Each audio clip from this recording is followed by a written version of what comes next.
começar a palestra de hoje, deixa eu apresentar. Nós temos o prazer de ter o Eduardo Neves, do Museu de Arqueologia e Etnologia da USP de São Paulo.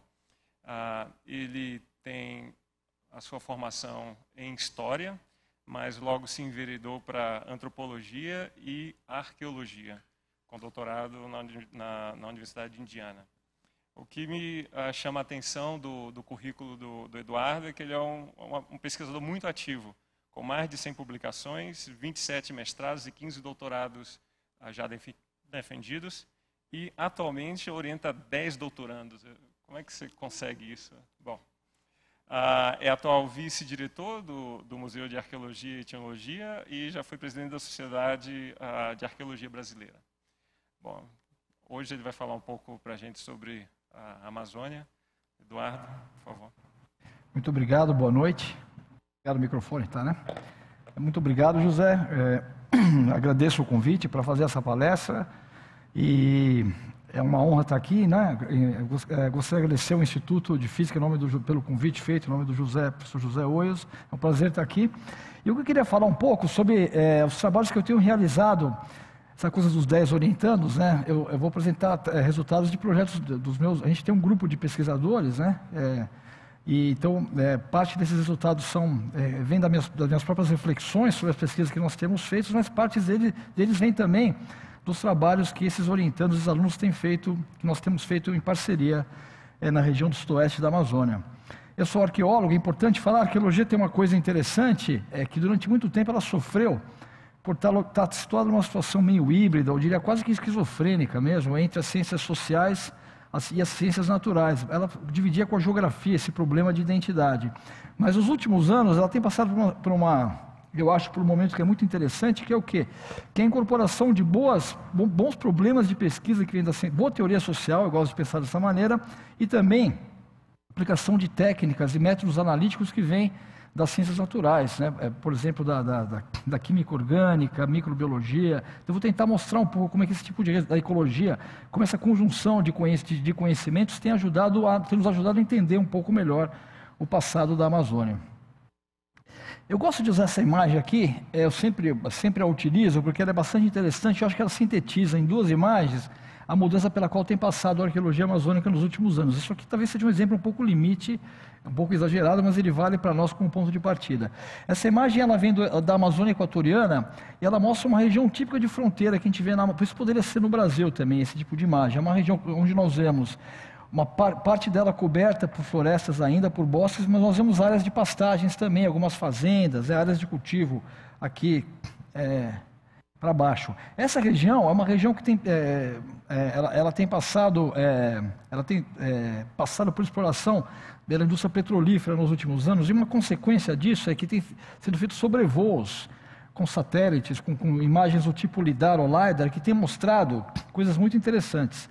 Por exemplo, essa é a mesma área, aqui a gente vê a escala 875 metros, e o que vocês estão vendo aqui, essas coisas todas retangulares, essa estrada aqui é contemporânea, mas tudo que vocês estão vendo aqui, essas estruturas retangulares, são sítios arqueológicos, são estruturas de terra artificiais, e vocês podem ver que essa área está toda tomada, isso é uma área natural, uma área de transição, né, de capoeira, ela está completamente tomada por evidências de ocupação humana no passado, que começam, nesse caso aqui, há mais ou menos 2.700 anos atrás. Então essa imagem é interessante para nós, por quê? Porque ela mostra, isso não vale para toda a região amazônica, mas ela mostra que partes da Amazônia que são consideradas áreas pristinas, florestas que foram pouco ocupadas no passado, de fato têm evidências muito claras e concretas e visíveis de ocupação humana indígena, que existe até hoje, mas que começou há pelo menos 14 mil anos atrás. Então a Amazônia tem gente vivendo há 14 mil anos atrás, e os povos que viviam e que vivem na Amazônia deixaram marcas visíveis dos seus modos de vida que podem ser detectadas a partir das evidências arqueológicas. Bom, então existe um consenso que é uma coisa rara, mas existe um consenso entre arqueólogos de que trabalham na região amazônica, de que os biomas amazônicos eles foram profundamente modificados pelas populações indígenas do passado, e que ainda o são pelas populações tradicionais do presente, povos indígenas, quilombolas, ribeirinhos. O senhor tem uma pergunta? 14 mil anos quer dizer antes da imigração via Alasca. Não, isso vem da migração via Alasca, Estreito de Bering.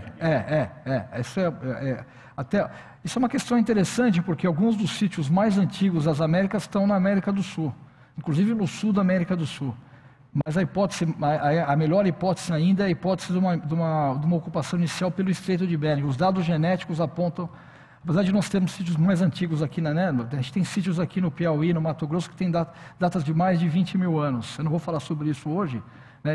Quando eu falo 14 mil, eu estou sendo conservador, assim, mas eu acho que eu aceito, sem nenhum grande problema, datas anteriores a 20 mil anos aqui porque é hoje o Brasil.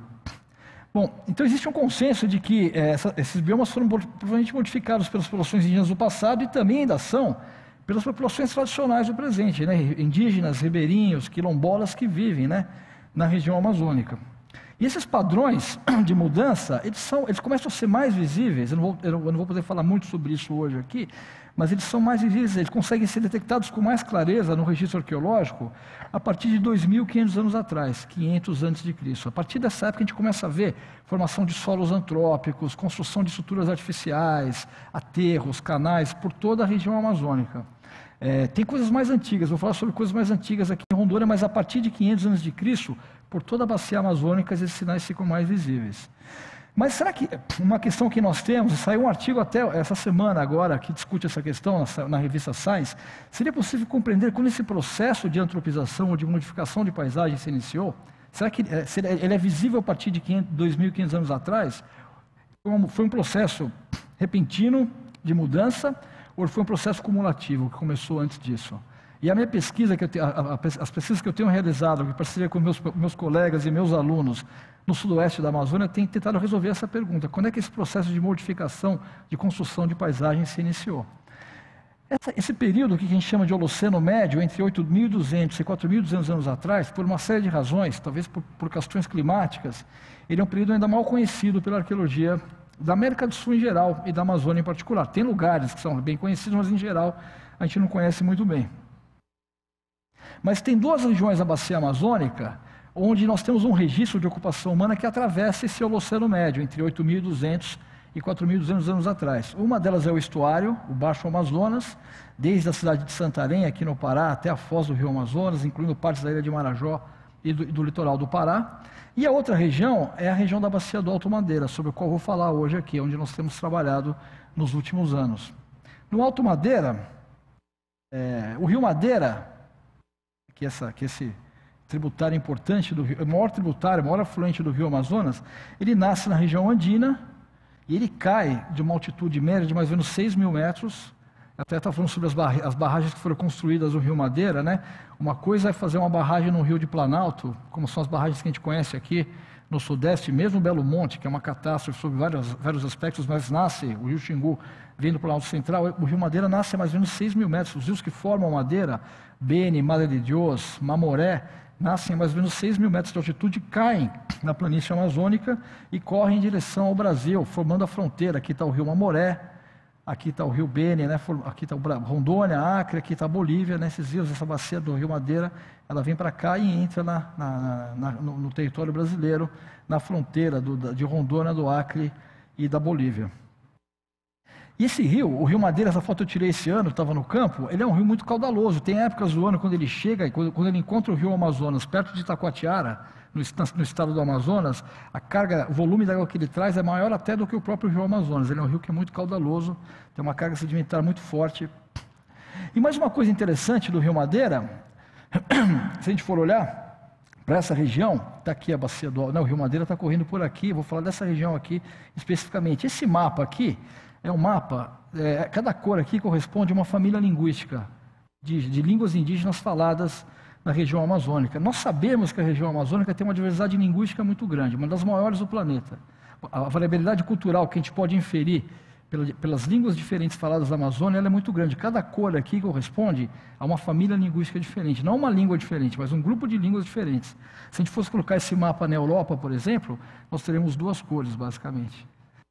Teremos a família indo-europeia, que são quase todas as línguas europeias modernas. Teremos as línguas fino-húngricas, que são o finlandês, o húngaro e o estoniano. Teremos o turco ali embaixo no cantinho, né, perto ali no... e teremos o basco como um ponto, né, pequenininho entre a França e hoje em dia a gente tem outras línguas dos imigrantes que chegam na Europa, mas a diversidade linguística e cultural da Amazônia é muito grande. Isso é uma questão fascinante que tem, né, atraído o interesse da antropologia amazônica desde o século XIX, né, tanta diversidade numa região sem grandes barreiras geográficas separando essas populações. Mas nós sabemos hoje em dia, esse é um trabalho publicado em 2013, um levantamento sobre a diversidade linguística na Amazônia, nós temos mais ou menos 300 línguas diferentes faladas na região amazônica, indígenas, e 50 unidades genealógicas, que são o quê? Famílias linguísticas ou línguas isoladas, é muita língua diferente. E essa questão, na verdade, se eu posso fazer uma digressão aqui, é uma questão parecida com alguns cientistas importantes aqui brasileiros, Aziz Absaber, Paulo Vanzolini, tentaram lidar com essa questão, olhando para a emergência da biodiversidade. Por que tanta diversidade biológica também, sem uma grande barreira física? Essa questão é uma questão importante. Por que tanta língua diferente, sem aparentemente nenhuma barreira física separando essas populações? Eu não sei como é que é o formato aqui, mas se eu estiver falando alguma coisa, algum jargão, alguma coisa que não estiver clara, se alguém quiser me interromper, fiquem à vontade. E se a gente for olhar para o Alto Madeira, esse padrão de diversidade linguística, ele é maior ainda. Ele não é único, tem outras regiões, o Alto Rio Negro, por exemplo, o Alto Xingu, onde nós vemos também essa grande diversidade linguística, mas a região do Alto Madeira, que é essa região aqui, é um monte de família diferente. Nós temos mais ou menos 50 línguas indígenas diferentes na região do Alto Madeira, 8 famílias linguísticas e 11 línguas isoladas. Então, são duas coisas interessantes que a gente tem até agora aqui. Primeiro, a evidência de ocupação humana que atravessa todo o Holoceno, no Alto Madeira, né? Pelo menos 10 mil anos de ocupação contínua e muita diversidade cultural aferida pela diversidade linguística. Se a gente for olhar para a arqueologia do Alto Madeira, esses mapas aqui, na verdade, eles vêm da parte boliviana do Alto Madeira, né? Cada cor aqui, cada número, desculpe, corresponde a uma cultura arqueológica diferente, a um padrão cultural verificado através da arqueologia. O que a gente percebe? Que existem pelo menos, eu vou usar um termo aqui, vou simplificar uma discussão que é mais complexa, mas que nós temos pelo menos 7 áreas culturais diferentes, inferidas pela arqueologia para a ocupação humana pretérita, pré-colonial, só da parte boliviana da bacia do Alto Madeira. E como é que a gente sabe dessas diferenças? Pelos padrões de formação dos sítios arqueológicos e pelo tipo de material encontrado nesses sítios arqueológicos. Por exemplo, na área 1, dessas que está aqui, das áreas de Trinidad, e a gente está com um projeto agora financiado pela FAPESP, um projeto temático que acabamos de receber o financiamento, vamos trabalhar nessa região agora. Nós encontramos o quê? Estruturas que a gente chama de monumentais, que são montículos, para vocês terem uma ideia aqui, a escala desse mapa, 200 metros, são estruturas de terra, formadas pelo acúmulo de terra de vários metros de altura, com plataformas, caminhos, diques, canais, poços, que foram construídos e ocupados a partir de mais ou menos 400 depois de Cristo. Então, a gente tem um investimento, por exemplo, na construção das estruturas monumentais. Nós temos nessa mesma região, ainda na Amazônia Boliviana, mas uma outra área, tudo que vocês estão vendo aqui, essas coisas que são lineares, são estruturas artificiais também, construídas, são diques, canais, construídos pelos povos que viveram ali no passado para cultivar essa região. Se a gente for olhar, já perto da fronteira com o Brasil, nós temos estruturas de pedra, um lugar chamado Las Piedras, que está a 80 quilômetros da fronteira com o Brasil, onde a gente encontra cerâmica inca, cobrindo ocupações mais antigas. Essa estrutura de pedra, essa foto foi tirada agora, esse ano, em fevereiro, né? Nós temos, olhando para a cerâmica, vários estilos cerâmicos diferentes. A gente usa a cerâmica em arqueologia como um marcador de variabilidade cultural. Então, se a gente for olhar para a cerâmica arqueológica, nós encontramos também cerâmicas diferentes, com padrões decorativos diferentes e formas diferentes. Alguns exemplos para vocês verem. Eu sei que talvez não pareça tão claro aqui para quem nunca viu isso, mas espero que faça algum sentido as diferenças entre esses materiais também. Então, o que é interessante, de novo? É uma sequência de ocupação muito antiga, muita diversidade cultural, verificada tanto pelos dados linguísticos no presente, como pelos dados arqueológicos. Se a gente for olhar para um panorama mais amplo, essa região tem algo também que é muito interessante, que é o quê? Ela é um dos centros reconhecidos hoje em dia, ela é reconhecida hoje em dia como um dos centros independentes de domesticação de plantas no planeta. Se a gente olhar para esse mapa aqui, nós vamos ver o quê? São alguns locais reconhecidos, consensuais entre arqueólogos, onde ocorreu, de maneira independente, a domesticação de plantas, centros de neolitização, para usar um termo talvez um pouco mais claro. Talvez o centro mais clássico e conhecido seja o Crescente Fértil aqui, na região da Mesopotâmia, do sul da Anatólia, Palestina, né? Mas nós temos outros centros importantes na Mesoamérica, onde, por exemplo, o milho, as abóboras e o feijão foi domesticado. A China tem 2 centros importantes, domesticação de arroz. Nova Guiné é um centro importante, o inhame, a banana e o taro. E nós temos na região amazônica pelo menos 2 centros. Um centro mais amplo que pega o norte da Amazônia, eu vou falar mais sobre isso daqui a pouquinho. E a gente tem um centro interessante que é justamente a região da bacia do Alto Rio Madeira aqui, onde plantas como amendoins, como a mandioca e como variedades de pimenta foram domesticadas. Nós sabemos que outras plantas foram domesticadas hoje nessa mesma região. Então, de novo, ocupação humana muito antiga, muita diversidade cultural e um processo interessante que eu vou chamar aqui do que? De inovação cultural muito antigo que pode ser inferido pela domesticação de plantas nessa região. Se a gente for colocar essas plantas amazônicas no mapa, na verdade, o que a gente percebe? Que a Amazônia, toda a Amazônia foi um grande centro de domesticação de plantas. Quando eu falo em domesticação de plantas, não sei se está claro para todo mundo aqui, o que é a transformação de uma planta selvagem numa variedade. Vou relativizar isso daqui a pouquinho, assim, mas só para facilitar a nossa conversa agora, através de mudanças, processo que é coevolutivo, transformação numa planta que é selvagem numa planta cujo controle reprodutivo é mais ou menos controlado pelas populações que a cultivam. Se a gente for olhar para esse mapa aqui, nós vamos ver que toda a região amazônica, na verdade, foi um grande berçário de domesticação e de manejo de plantas, não só o sudoeste da Amazônia. Plantas como cupuaçu, castanha, guaraná, abacaxi, açaí, foram manejadas.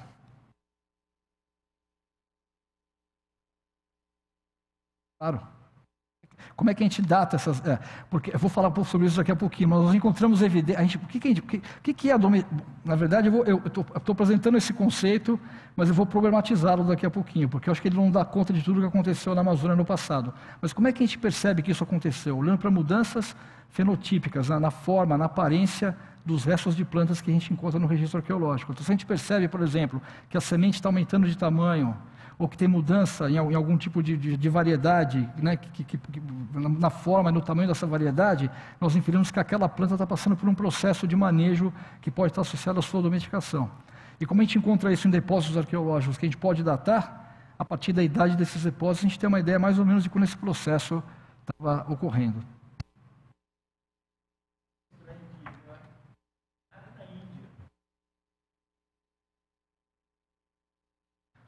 Não tem nada na Índia, é verdade, mas também não tem nada na Europa.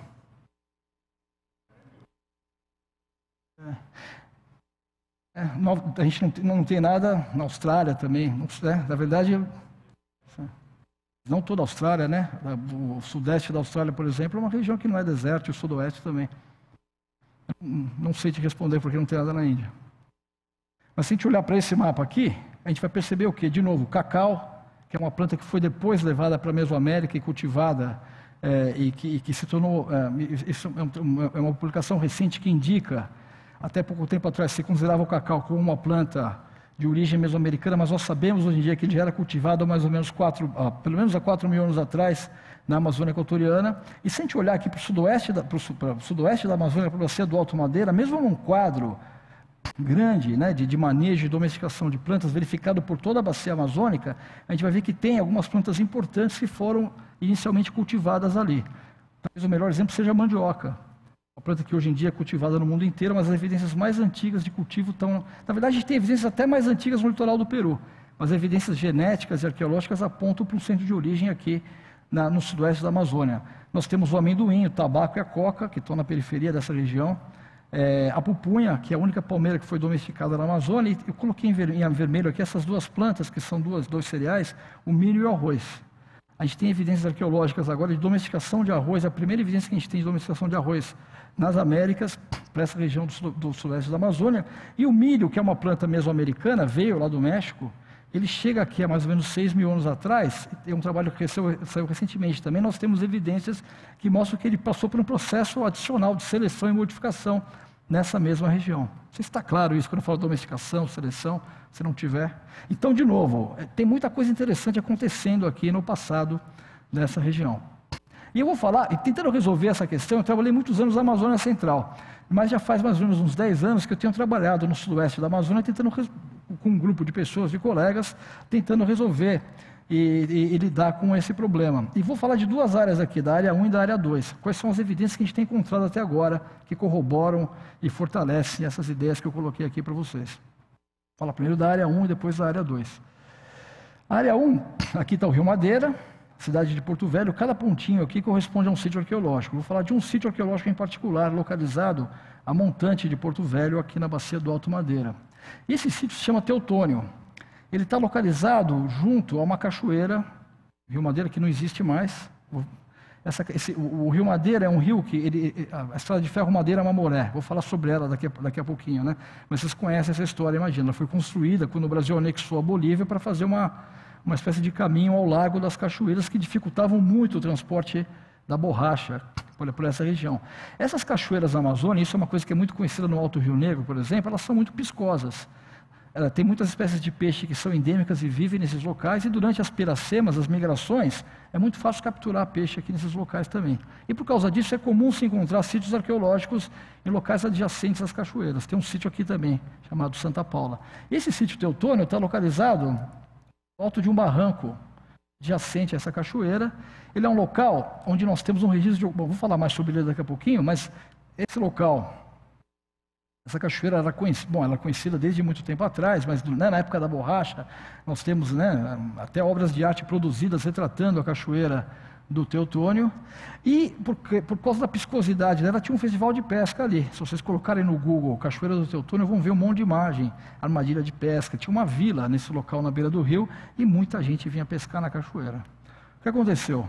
Foi construída uma barragem ali, Santo Antônio, no Rio Madeira, e o que era a cachoeira foi afogada. Isso aqui, aquele lugar que vocês viram, aquela cachoeira, é esse lago aqui agora. Isso está gerando um monte de problemas ambientais e sociais naquela região. Mas uma consequência disso, isso aqui mostra, aqui está o Rio Madeira, e essa imagem aqui, esse local, corresponde a esse lugar aqui, né? Aqui a gente está vendo do rio, cima, aqui... tem uma vista aérea. Quando a vila ainda do Teutônio ainda era ocupada, essa região aqui foi muito impactada. Tinha uma fazenda aqui em cima, o pessoal vinha de ônibus, de caminhão, de carro para pescar, parava o carro em cima do sítio arqueológico, tem um sítio arqueológico ali, tirava a terra preta para vender para a floricultura em Porto Velho, para cultivar. Esse sítio foi bastante impactado nos últimos 40 anos. Com a construção da barragem, uma consequência... acho que ela foi ruim em geral, mas talvez tenha sido boa um pouquinho para a arqueologia, é que esse local foi abandonado, foi muito horrível para os moradores, e a mata começou a crescer de novo. Essa imagem aqui não é muito boa, está muito clara, mas aqui está o Rio Madeira, vocês estão vendo aqui o barranco, né, mais ou menos 30 metros de altura, e o sítio está localizado nesse local aqui, sob esse desnível. Não sei se dá para ver, clareza. E por conta disso, nós resolvemos voltar a esse sítio e retomar as escavações. Por que nesse lugar? Porque um arqueólogo chamado Eurico Miller, que faleceu no ano passado, trabalhou nesse lugar nos anos 80, e ele encontrou evidências de ocupação que chegavam a pelo menos 5.500 anos atrás. Formação de solos antrópicos, terras pretas. Essas terras pretas são solos que marcam esse processo de domesticação da paisagem, de mudança da paisagem, e esse sítio tinha as datas mais antigas para a produção desse tipo de solo. Então nós pensamos, mesmo levando em consideração esse impacto muito grande, talvez valesse a pena voltar para lá e retomar as escavações. É o que a gente tem feito nos últimos anos. A gente tem mapeado esse sítio, buscado locais com contextos melhor preservados, com melhor condições de preservação de materiais arqueológicos. Nós abrimos centenas de perfurações. Como é que a gente faz isso? A gente vai para um lugar como esse, abre picada no mato, vai abrindo buraco com um trado, uma cavadeira dessa de abrir cerca que a gente usa aqui em São Paulo, tem 1 metro de profundidade, não tem é uma coisa bem low-tech, não tem nenhuma ciência avançada ali, retira, vai contando de 20 em 20 centímetros a quantidade de caquinhos, anota a cor do solo e faz um mapeamento rápido da variabilidade dos depósitos num local como esse. E baseado nisso, a gente encontrou o quê? Evidências de depósitos profundos, bem preservados. Está vendo? Isso aqui é um corte, uma escavação arqueológica com fragmentos de cerâmica. Ela chega a mais ou menos 4 metros de profundidade. E a gente tem depósitos na evidência de ocupação humana desde a base até o topo. Não sei, para quem nunca viu uma foto de um corte arqueológico antes, essas coisas que a gente está vendo aqui são cacos de cerâmica. E esse solo escuro aqui é uma terra preta formada pelos povos que viveram ali no passado. A base dessa escavação está datada em mais ou menos 3.200 anos antes do presente. Então a gente sabe que, confirmando os dados do Miller, há pelo menos 3.200 anos tinha gente vivendo ali, criando paisagens e modificando esses solos, criando esses solos antrópicos. Mas nós também encontramos depósitos mais antigos ainda, datados em 5.500 anos de idade. E se vocês percebem, Isso aqui é o corte da estrada recente, que está em cor de laranja, e esse solo escuro aqui é uma terra preta antrópica, arqueológica, associada a estruturas. Aqui tem uma estrutura de fogueira. A gente identificou essa árvore, um angico, a Naderantera peregrina, que é uma madeira, que é uma planta alucinógena, é uma leguminosa. O iopo, que os Yanomami, o sebio, né, que é uma planta que é consumida por vários povos indígenas aqui da América do Sul. Saiu também um trabalho essa semana, agora encontraram, não sei se vocês viram isso no jornal, uma bolsa na Bolívia de couro, que tinha uma série de plantas alucinógenas preservadas ali, super bacana esse trabalho, e uma dessas plantas era o sebio, a Naderantera peregrina. Essa estrutura, então a gente datou essa estrutura aqui em 5.500 anos. E o que é interessante? Nós encontramos associado a esse depósito de 5.500 anos evidência de cultivo de milho, abóbora e feijões. Como é que a gente identifica esse padrão? Nós temos depósitos mais antigos ainda, datados em 9.000 anos, que a gente está tentando entender melhor o contexto de deposição. E como é que a gente identifica? Eu vou passar, esse aqui é o trabalho que a gente publicou ano passado, né, apresentando esses resultados. Como é que identifica isso, na verdade? Existem técnicas analíticas hoje em dia que trabalham com microvestígios, grãos de amido e de fitólitos, que são os microscópicos, cuja forma varia de acordo com o gênero e às vezes com a espécie da planta preservada ali. Então a gente pega um fragmento de cerâmica ou uma lasquinha de pedra, ela vai para o laboratório, os resíduos que estão preservados no gume dessas lascas de pedra ou naqueles vasos cerâmicos são retirados e são analisados com microscópio de alta potência, e aí essas pequenas partículas aqui correspondem a tipos de plantas diferentes. Tem uma colega minha, Jennifer Watson, que é especialista nisso e tem feito esse tipo de trabalho, identificando esses vestígios de plantas ali. Na Amazônia, quem conhece a Amazônia sabe que as condições de preservação normalmente são muito ruins para materiais orgânicos. Então, normalmente a gente tem que recorrer a esse tipo de análise para poder identificar essas plantas registradas, preservadas no registro. Então, eu volto à sua pergunta, porque a gente sabe que há 5.500 anos, porque a gente encontra essas partículas preservadas no registro arqueológico. Aqui resume um pouco, né? Qual que é o quadro que a gente tem nessa região? No começo, a gente tem cultivo de castanha, do piquiá, que é um parente do piqui, goiaba, ariá. Ariá é uma planta que hoje em dia é pouco consumida, mas lá o pessoal encontra no mercado, às vezes ainda é uma raiz. Chama lerém, o pessoal chama de lerém nos outros países sul-americanos, e a partir de mais ou menos 5.800 anos, 5.500, aparece o feijão, a mandioca, o tucumã e a castanha. E o milho também, que não estava apresentado aqui. O que é interessante? O milho é uma planta mesoamericana, ele não é uma planta local, ele veio, eu falei anteriormente, a gente tem evidência da presença do milho nessa região já há quase 6.000 anos atrás. Antes de passar adiante, eu queria chamar a atenção para uma outra coisa também. Que tipo de planta que a gente vê aqui? Nós vemos árvores frutíferas, né?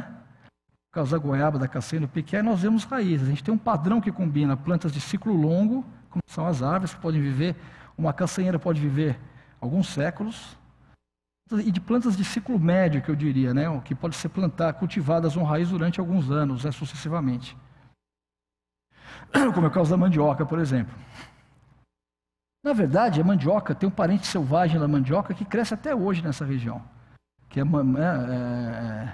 a Manihota escruenta, variedade flabelifora. Estão vendo? Não sei se vocês estão vendo aqui, tem uma placa da Vila Nova do Teutônio, e essa planta que está crescendo aqui e aqui também é uma mandioca selvagem, que o pessoal chama de manicuera. Nós colhemos isso agora e plantamos a maniva lá em Manaus, e ela está produzindo raiz. A ideia é fazer uma farinha dessa manicuera, e conversando com as pessoas, parece que o uso dela é bastante disseminado em outras partes da Amazônia também. Então, a gente vai ver agora, mas a gente vai tratar como se ela fosse venenosa, né? É melhor jogar na defesa. Né? E você sabe que tem uma variedade da mandioca que é super venenosa, ela, né, ácido hidrocianídrico, ela pode matar. E o que é interessante aqui? Então, assim, resumindo, vou pular esse slide, a gente tem um quadro que mostra o quê? Plantas, a gente tem cultivo de árvores, que são plantas de ciclo longo, algumas delas não são domesticadas, vou falar mais sobre isso daqui a pouquinho, e a gente tem cultivo de tubérculos também, que são plantas de ciclo um pouco mais curto. Vou passar para a região 2 agora, lá em Rondônia também, que é a região do Rio Guaporé. Então, o Rio Guaporé, essa região é interessante, talvez essa seja a primeira obra faraônica da Amazônia, que é o Forte Príncipe da Beira, que nunca foi usado. A gente tem uma longa tradição secular no Brasil de construir coisas na Amazônia e não usar depois, né?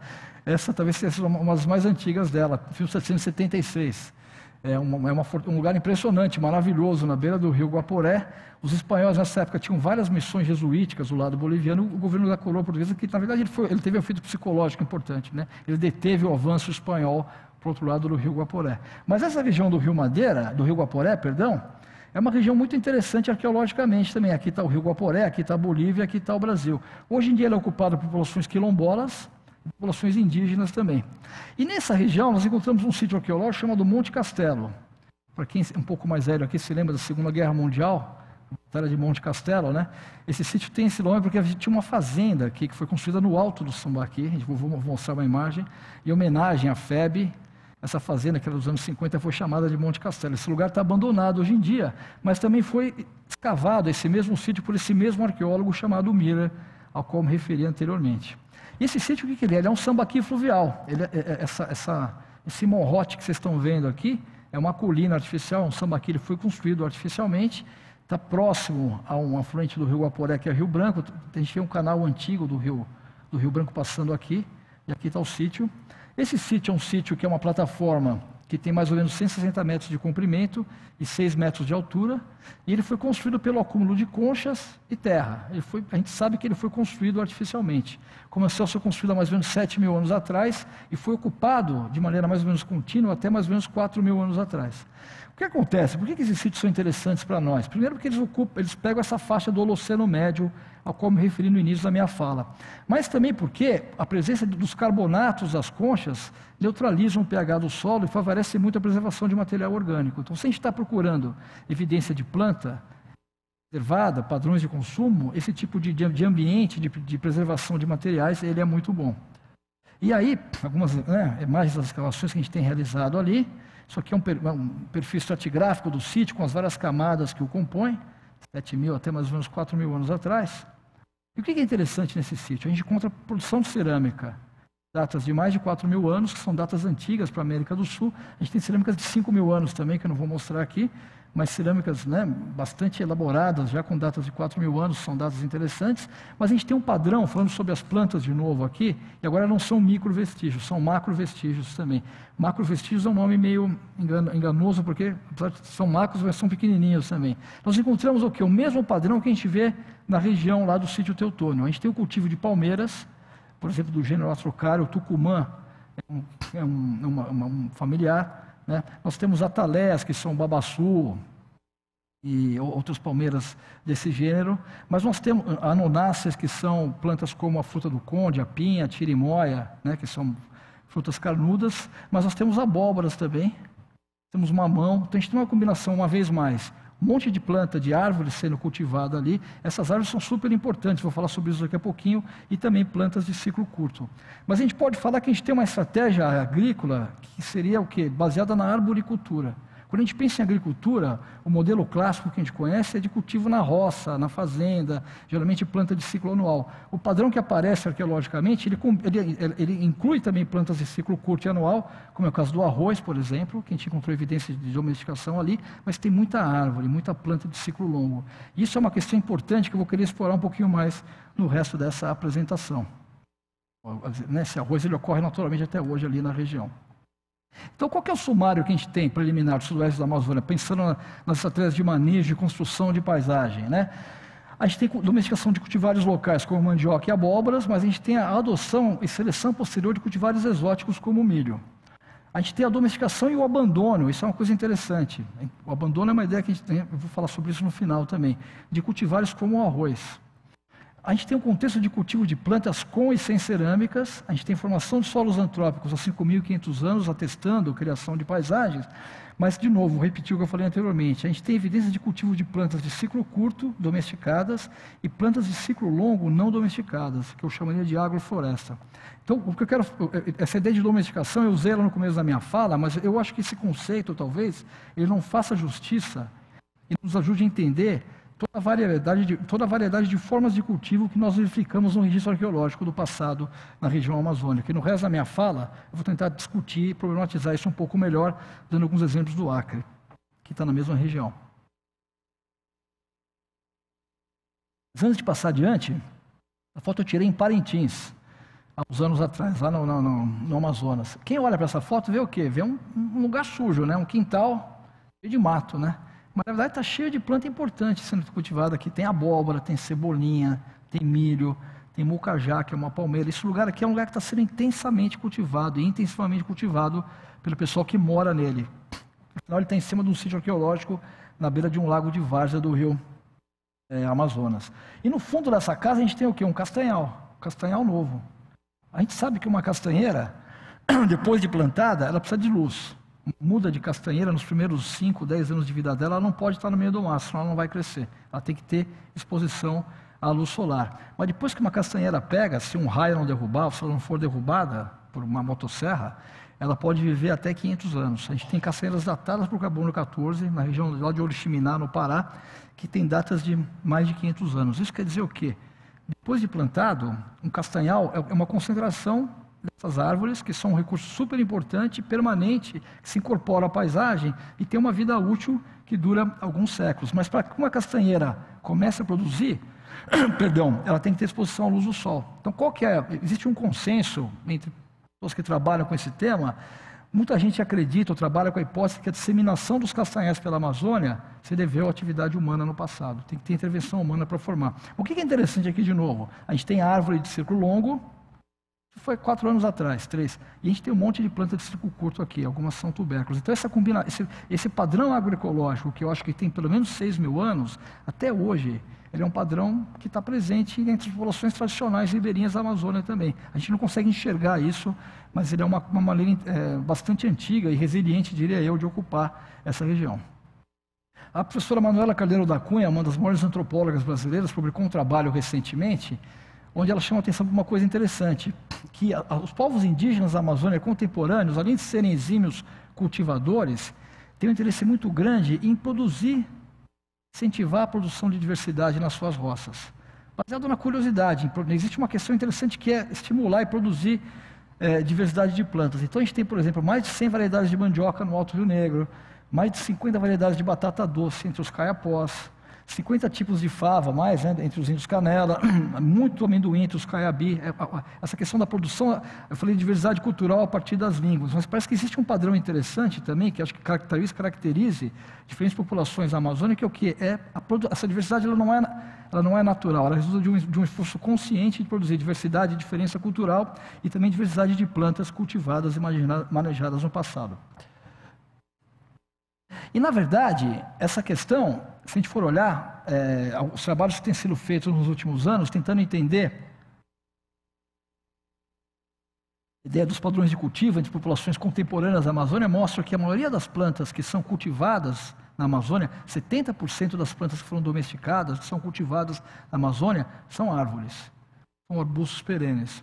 A ponto de, 48, Claude Lévi-Strauss, talvez o grande antropólogo amazonista, né, do século XX, ele escreve um trabalho onde ele fala, não, é difícil a gente conseguir distinguir entre o que é planta cultivada e o que é planta selvagem na Amazônia, na América do Sul.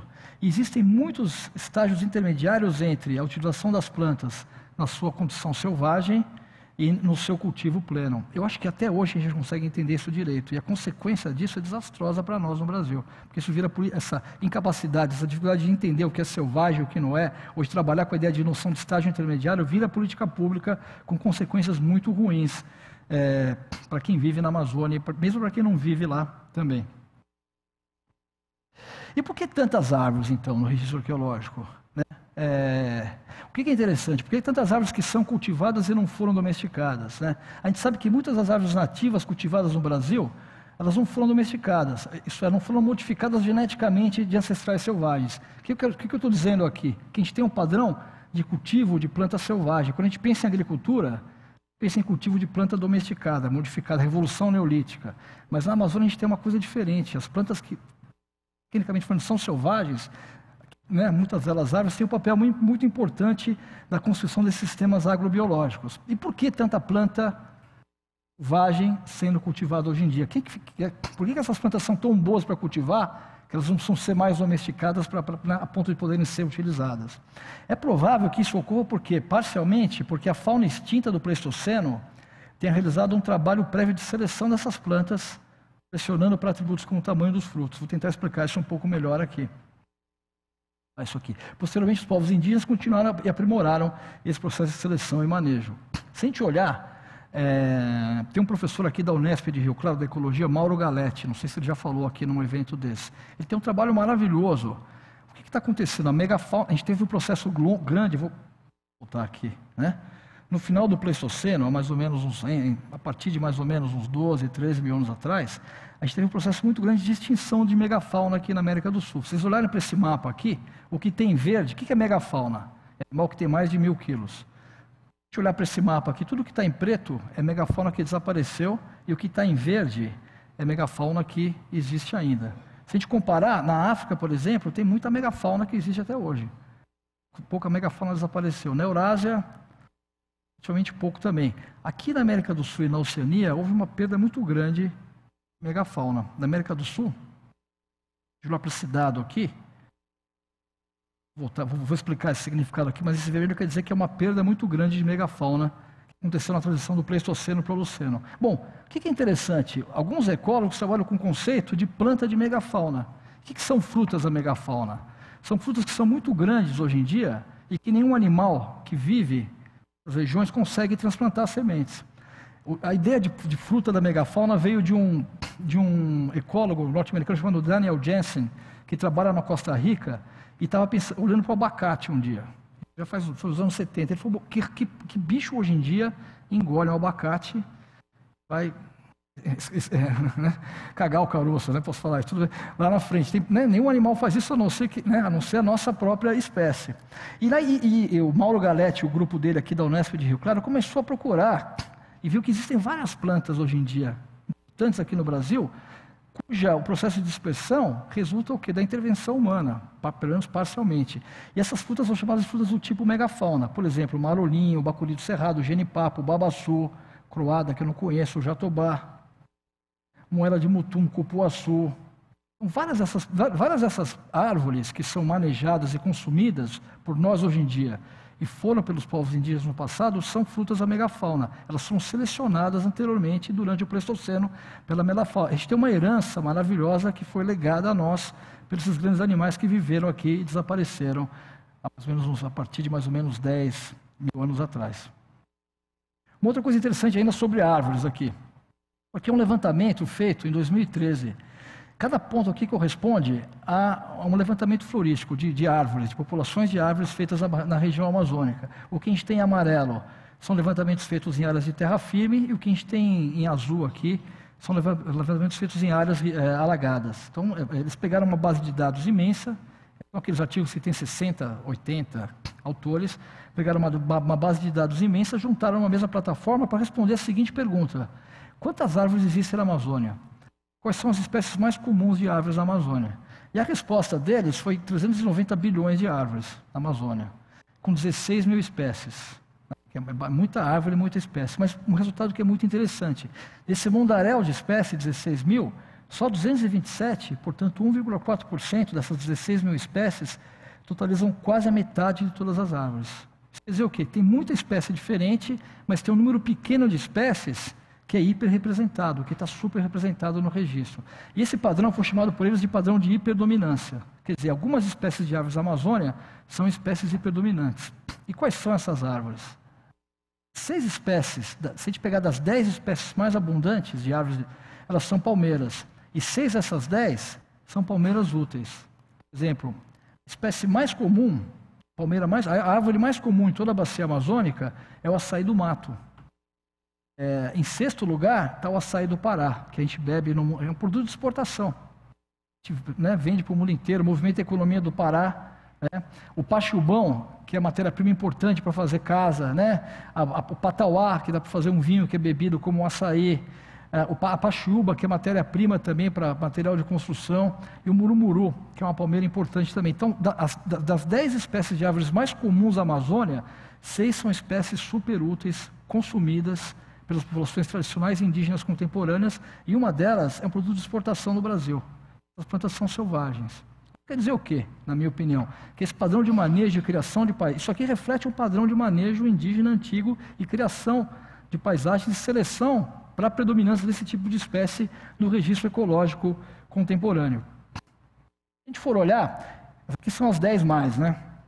Se a gente pegar a lista das 227 espécies hiperdominantes, nós vamos ver o quê? A castanha, sobre a qual eu falei anteriormente, a castanha do Pará, a castanha da Amazônia, o ingá, o cacau. Uma planta que é difícil, às vezes, você ver o cacau bravo, o cacau do mato, o cacau domesticado, cultivado, é uma linha que é muito tênue. E uma dessas plantas é a borracha. E a borracha, como é o caso do açaí, está entre as 227 espécies hiperdominantes, é uma planta que tem uma importância econômica muito grande, já teve, né, mas ainda tem um pouco para o Brasil.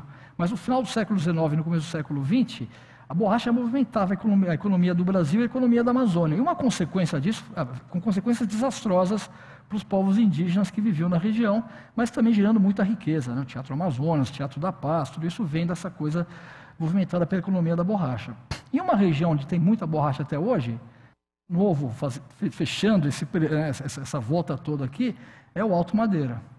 Tanta borracha no Alto Madeira, tem até hoje, mas tinha tanta borracha que o Brasil entrou em conflito com o Acre, né, com a Bolívia, vou simplificar uma história longa aqui, e acabou anexando o estado do Acre, que faz parte do território brasileiro, é um estado do Brasil. Mas essa quantidade grande de borracha que existe aqui tinha um grande problema para ser escoada, que era qual? As cachoeiras do Rio Madeira, sobre as quais eu falei inicialmente. Essa aqui é uma foto do início do século, um vapor chegando a Santo Antônio, onde hoje está Porto Velho, mas de Porto Velho para cima eram mais de 300 quilômetros, atravessando essas corredeiras, era muito complicado, muita gente morria, o transporte era muito difícil por conta dessas cachoeiras que existiam ali. Por isso foi construída a estrada de ferro Madeira Mamoré. Bom, desde o século XIX, vários empreendedores locais, né, seringalistas, estavam procurando um jeito de resolver essa questão, de atravessar as cachoeiras do Rio Madeira. E um deles foi um seringalista chamado Antônio Labre,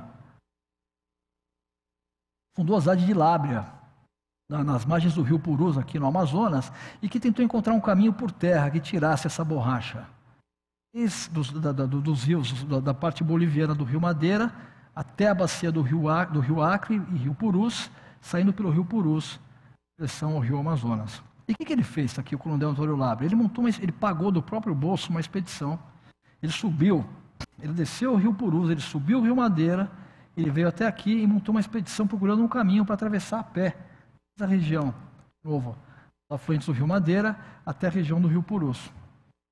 E nessa parte final da viagem dele, ele andou 200 quilômetros em 20 dias, no mato, numa expedição que tinha 35 pessoas. Eu sei que tem gente que está acostumada a andar no mato, mas 10 quilômetros por dia no meio do mato, com 35 pessoas, levantando acampamento, desfazendo acampamento, pescando, caçando, fazendo comida, você tem que estar andando muito rápido ali. E por que ele andou muito rápido? Porque ele usou um monte, isso aqui é o Cleverson Pessoa, que é o nosso aluno lá de São Paulo de doutorado, isso aqui é o caminho, a trilha que ele percorreu, desde a região do Madre de Dios, que está hoje na Bolívia, até o Rio Acre, perto de Rio Branco, no Brasil. Por que ele andou tão rápido assim? Porque ele andou por caminhos que já existiam ali, caminhos abertos pelos índios que ocupavam aquela região. Se a gente pega o relato do coronel Labre, ele está cheio de referência à estrada.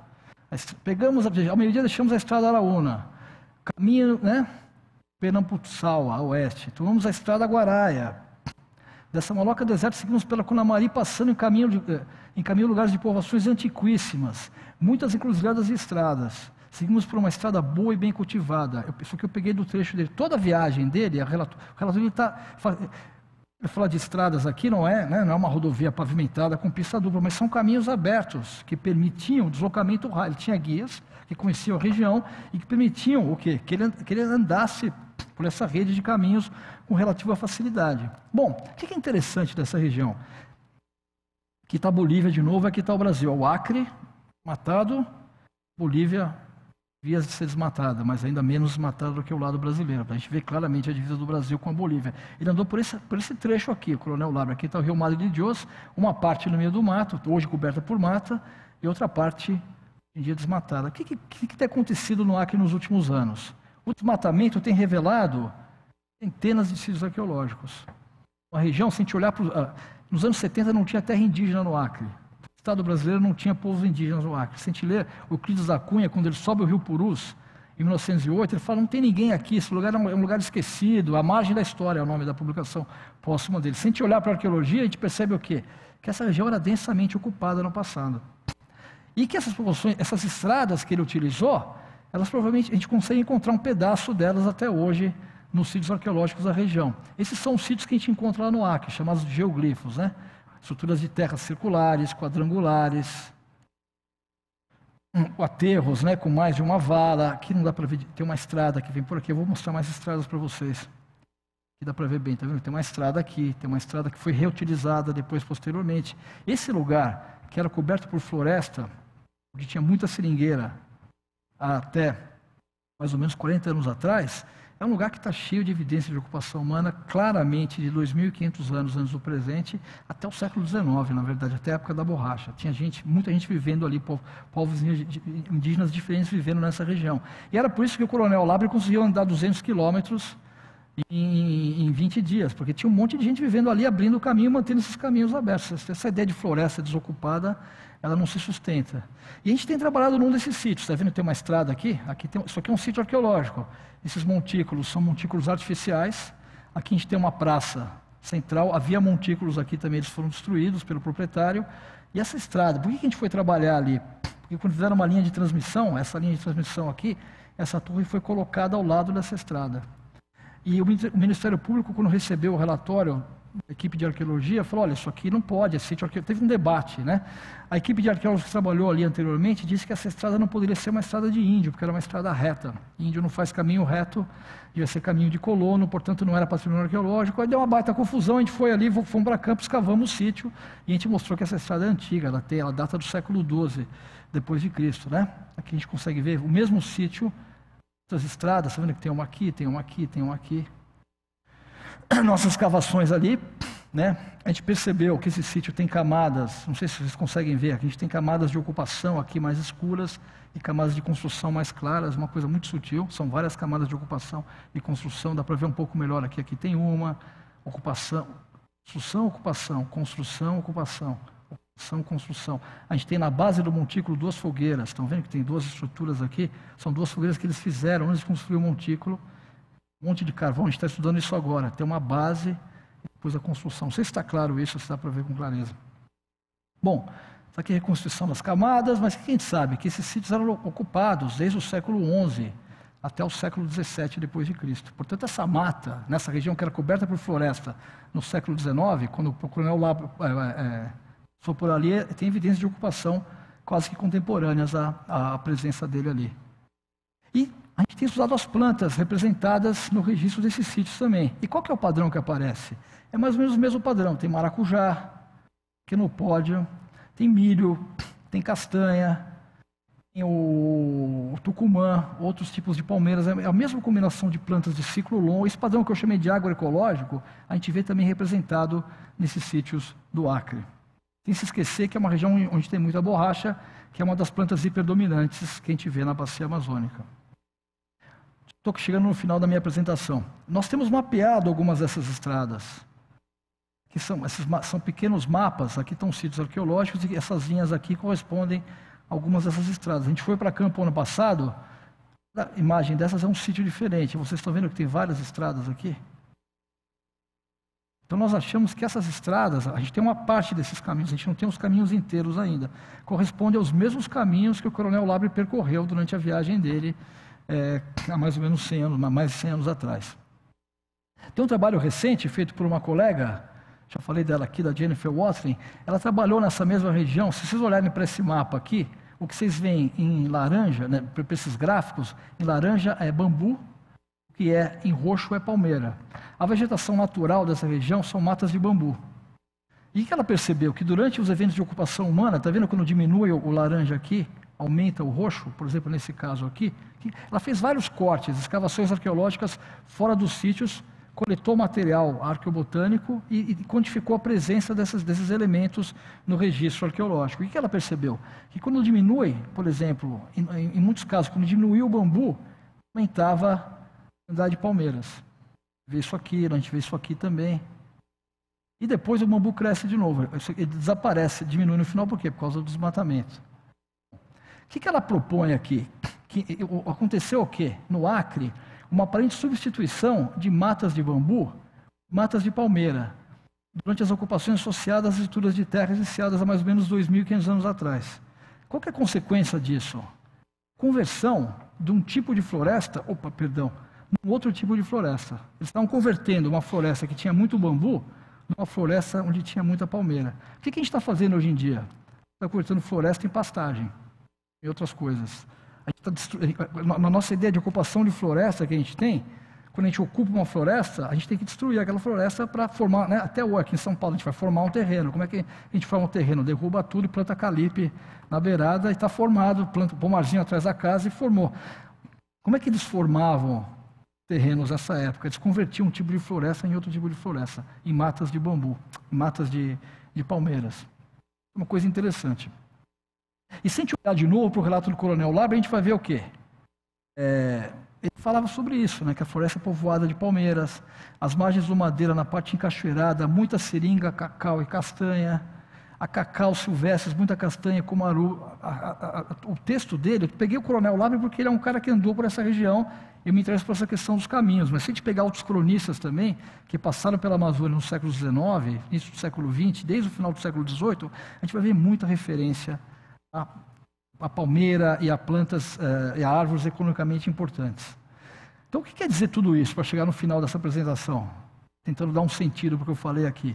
Primeiro, o que a gente percebe ao longo, né, desse processo de ocupação humana antigo da Amazônia? Eu estou pegando aqui o sudoeste da Amazônia, mas eu imagino que a gente pode extrapolar um pouco para outras partes da Amazônia também, esse tipo de informação. A gente percebe no registro arqueológico a evidência de produção de diversidade biológica, também de diversidade cultural, né? Essa diversidade linguística que a gente vê no presente. As plantas não domesticadas, elas são tão importantes no passado, como foram as plantas domesticadas. E é incorreto tratar essas estratégias como incipientes. Quando a gente tem uma coisa assim, como é que a arqueologia olhava para isso há 20 anos atrás? Esses caras, eles não fizeram a transição completa para o Neolítico, são populações incipientes, tecnologicamente menos sofisticadas. Na verdade, eu acho que a gente tem uma coisa bem diferente aqui, são estratégias sofisticadas, baseadas no conhecimento do ciclo natural dessas plantas que eram manejadas por essas populações. E por que isso é complicado? Porque isso aqui vira política pública. E até hoje a Amazônia, não só a Amazônia brasileira, é vítima desse tipo de perspectiva que olha para a Amazônia de fora, dentro, constrói política pública baseada na ignorância, no desconhecimento das características ambientais e culturais da Amazônia e tem consequências catastróficas para populações tradicionais e também para o meio ambiente, como a gente está vendo acontecer hoje em dia. E qual que é a conclusão, então? Que essa história profunda de manejo de plantas, ela se iniciou antes mesmo da presença humana na América do Sul, através da megafauna, mas que foi aprimorada por povos indígenas, por povos tradicionais, como indígenas, quilombolas e ribeirinhos, ao longo dos séculos até o presente. Patrimônio natural, se isso estiver correto, também é patrimônio cultural, a gente não consegue separar. A antropologia fala isso para nós há muitos anos, se a gente olhar para as paisagens em si, é difícil separar o que é natural do que é cultural. A gente tem que pensar nas matas como bibliotecas também, referências sobre recursos. Eu gosto de falar sobre fruta, não é sobremesa, né? A gente pensa em fruta aqui como café da manhã é sobremesa, mas né? Açaí é comida, né? O açaí não é o açaí com granola, né? O açaí com farinha, e a gente não sabe manejar a abundância. Talvez esse seja o nosso grande problema. A Amazônia é caracterizada pela abundância e a gente tem um sistema operacional que é baseado no manejo da escassez e não da abundância. E aí, se a gente olhar, eu achei isso alguns anos atrás, relendo a Carta do Pero Vaz de Caminha. É interessante, porque na verdade essa história, acho que o primeiro europeu que escreveu sobre os povos indígenas do Brasil já percebeu isso, e a gente passou meio batido, né? Ele fala, eles não lavram nem criam, não há aqui boi, nem vaca, nem cabra, nem ovelha, nem qualquer outra alimária que acostumada seja ao viver dos homens. Nem come senão desse inhame que aqui há muito, e dessa semente e frutos que a terra e as árvores de si lançam. E com isso andam e tão rígidos e tão nédios, tão fortes, né? que ou não somos nós tanto com quanto trigo e legumes comemos. O que a gente tem que fazer então? A gente tem que, a arqueologia dá alguns parâmetros para nós, mas na verdade onde é que está a resposta? Se existe uma crise socioambiental. Se a gente olhar para esse mapa aqui, ele é interessante porque o que a gente tem em verde aqui nesse mapa? É terra indígena. Em lugares da Amazônia brasileira, que é onde a floresta, em alguns lugares da Amazônia brasileira, onde a floresta está em pé, vermelho é desmatamento, é lugar que tem terra indígena. Essas práticas antigas e milenárias, elas continuam sendo exercidas até hoje. Eu acho que a nossa tarefa, não acho que a arqueologia vai mudar o mundo, nem vai ser através da arqueologia que a gente vai mudar a nossa maneira de olhar para a Amazônia. A gente tem que olhar para a maneira pela qual as populações tradicionais estão manejando a Amazônia hoje. Essas formas de manejo representam formas de conhecimento sofisticadas e antiquíssimas que talvez nos ajudem a encontrar modos mais inteligentes de ocupar essa floresta que a gente está destruindo muito rapidamente nos últimos anos aqui no Brasil. Acho que esse é o meu último slide. Obrigado. Isso, muito obrigado.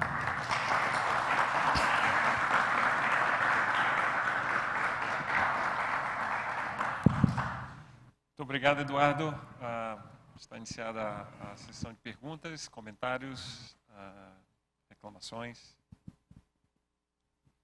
Fala-se que a extensão dessa megafauna, pelo menos no norte, América do Norte, pareceu que os animais não conheciam o homem quando apareceu pelo Alasca, ele era fácil presa, né, os animais. Por isso que extinguiram. Em questão de 1000 anos, sumiu a megafauna América do Norte. Mas aqui no sul, como é que foi? Porque a penetração é mais difícil, né, do que nas savanas americanas lá. Parece que aqui na América do Sul a gente tem processos naturais de mudança climática e processos antrópicos também. Parece que no norte da América do Sul a gente tem um processo mais antigo de extinção, que isso vai depender das datas da presença humana, mas talvez seja independente, já tivesse em andamento esse processo antes da presença humana. Mas no sul, na Patagônia e no Pampa argentino, a gente tem claramente presença, associações de sítios arqueológicos de megafauna. A gente tem evidência de que essa megafauna foi caçada. Então, eu acho que foi uma combinação de processos naturais, que tem a ver com a mudança climática, com processos que tem a ver com a ocupação indígena, paleoindígena aqui na região também. Porque, de fato, era uma região que não, foi a grande última massa de terra do planeta a ser ocupada pela nossa espécie. Então, é de se esperar que essa presença indígena humana tenha tido um impacto, sim, no desaparecimento de parte dessa megafauna. Parece que, antigamente, a Amazonas era mais seco, né? Mais a vegetação, não é? Então, isso há muito tempo atrás. Isso é uma coisa que tem sido muito discutida. Tinha um debate durante muitos anos, a teoria dos refúgios, por exemplo, do Vanzolini e do Absaber, né? Qual que era a ideia deles? Que a biodiversidade da Amazônia ela resultou do fato de que ela foi, nas épocas mais frias, o planeta, a Amazônia diminuía, as áreas de floresta diminuíam de tamanho, áreas de cerrado, áreas abertas teriam se expandido, isso levaria à criação de refúgios de floresta que seriam berçários de emergência de endemismo e biodiversidade. Tinha um debate, nos anos 80 essa ideia começou a ser questionada, porque algumas evidências de pólen fósseis mostravam um processo antigo e longo de cobertura vegetal. Hoje em dia nós temos novos dados que mostram que de fato houve épocas onde a Amazônia, em algumas partes da Amazônia, ela foi mais seca bem recentemente, há 6.000 anos atrás. Por exemplo, a região do sudoeste da Amazônia, ela era mais seca e a gente tinha áreas de campo em locais que hoje em dia estão cobertos por floresta. Mas no leste da Amazônia, por razões que para mim não estão claras, tem a ver com mudanças nos ciclos planetários, né? O leste da Amazônia, enquanto o oeste era mais úmido no Holoceno Médio, era mais seco no Holoceno Médio, o leste era mais úmido. Mas o que está aparecendo, até onde eu acompanho essa discussão, que a gente percebe que, na verdade, houve sim, até muito recentemente, em algumas partes da Amazônia, mudanças naturais que levavam a diferentes tipos de configuração da floresta.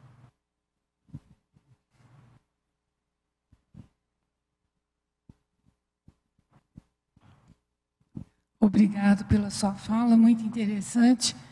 Mais uma curiosidade minha, eu gostaria de saber, quando a Amazônia foi mais ocupada, qual que era o número de habitantes indígenas que ela comportava?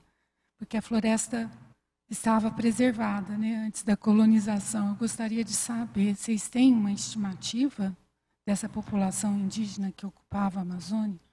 Sim, a gente tem. Na verdade, tem um termo em inglês que a gente não tem em português. Em inglês é educated guess, né? Que eu diria um chute controlado em português, mais ou menos. Né?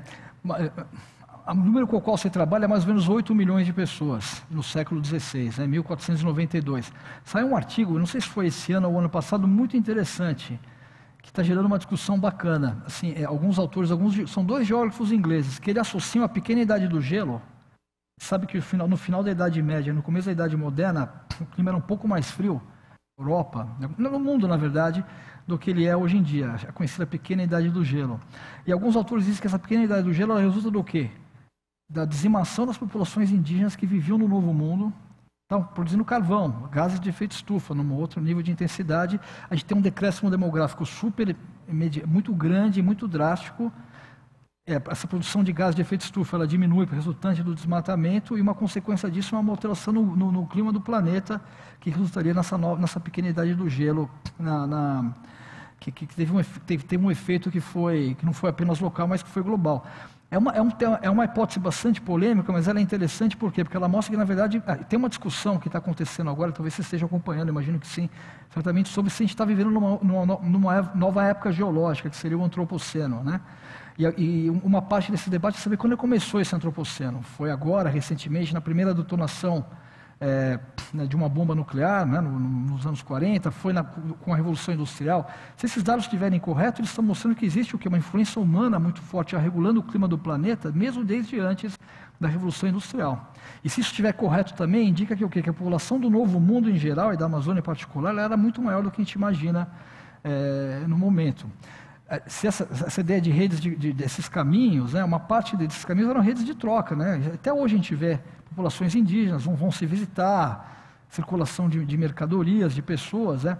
É certo, é seguro dizer que indígenas desapareceram, morreram aqui no século XVI, sem nunca ter visto o europeu pela frente. Os europeus trouxeram várias doenças contra as quais eles não tinham imunidade, e através dessas redes de troca e de contato, essas doenças se disseminaram muito rapidamente. Então, quando eu falo 8 milhões, é uma estimativa baseada no que a gente sabe até o momento, mas a gente está longe de ter uma resposta mais precisa sobre isso. Se essa hipótese da pequenidade do gelo tiver correta, talvez a gente tenha que calibrar um pouco, levar um pouco mais para cima essa estimativa. Eu te respondi. Mas assim, 8 milhões acho que é um número que dá para a gente, né? É um número seguro. Só pegando o gancho, mas não tem uma evidência dos indígenas que morreram nessa época? Por exemplo, os corpos foram enterrados, foram queimados? Não tem vestígio dessa dizimação?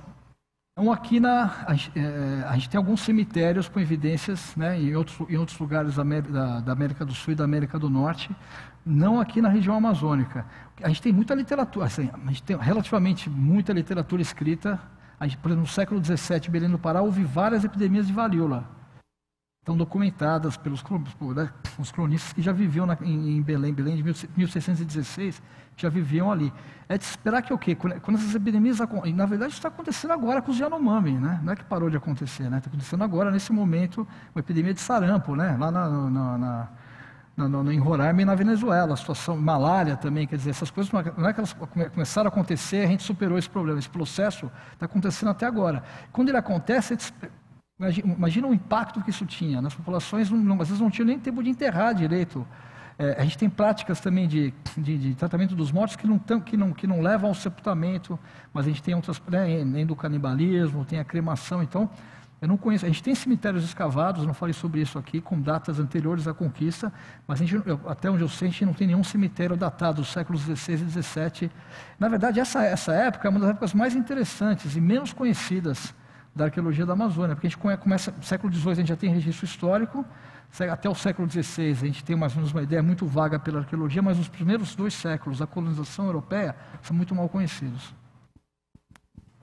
Oi. Agora, como que esses povos antigos diferem dos índios atuais no modo de vida, as vivendas?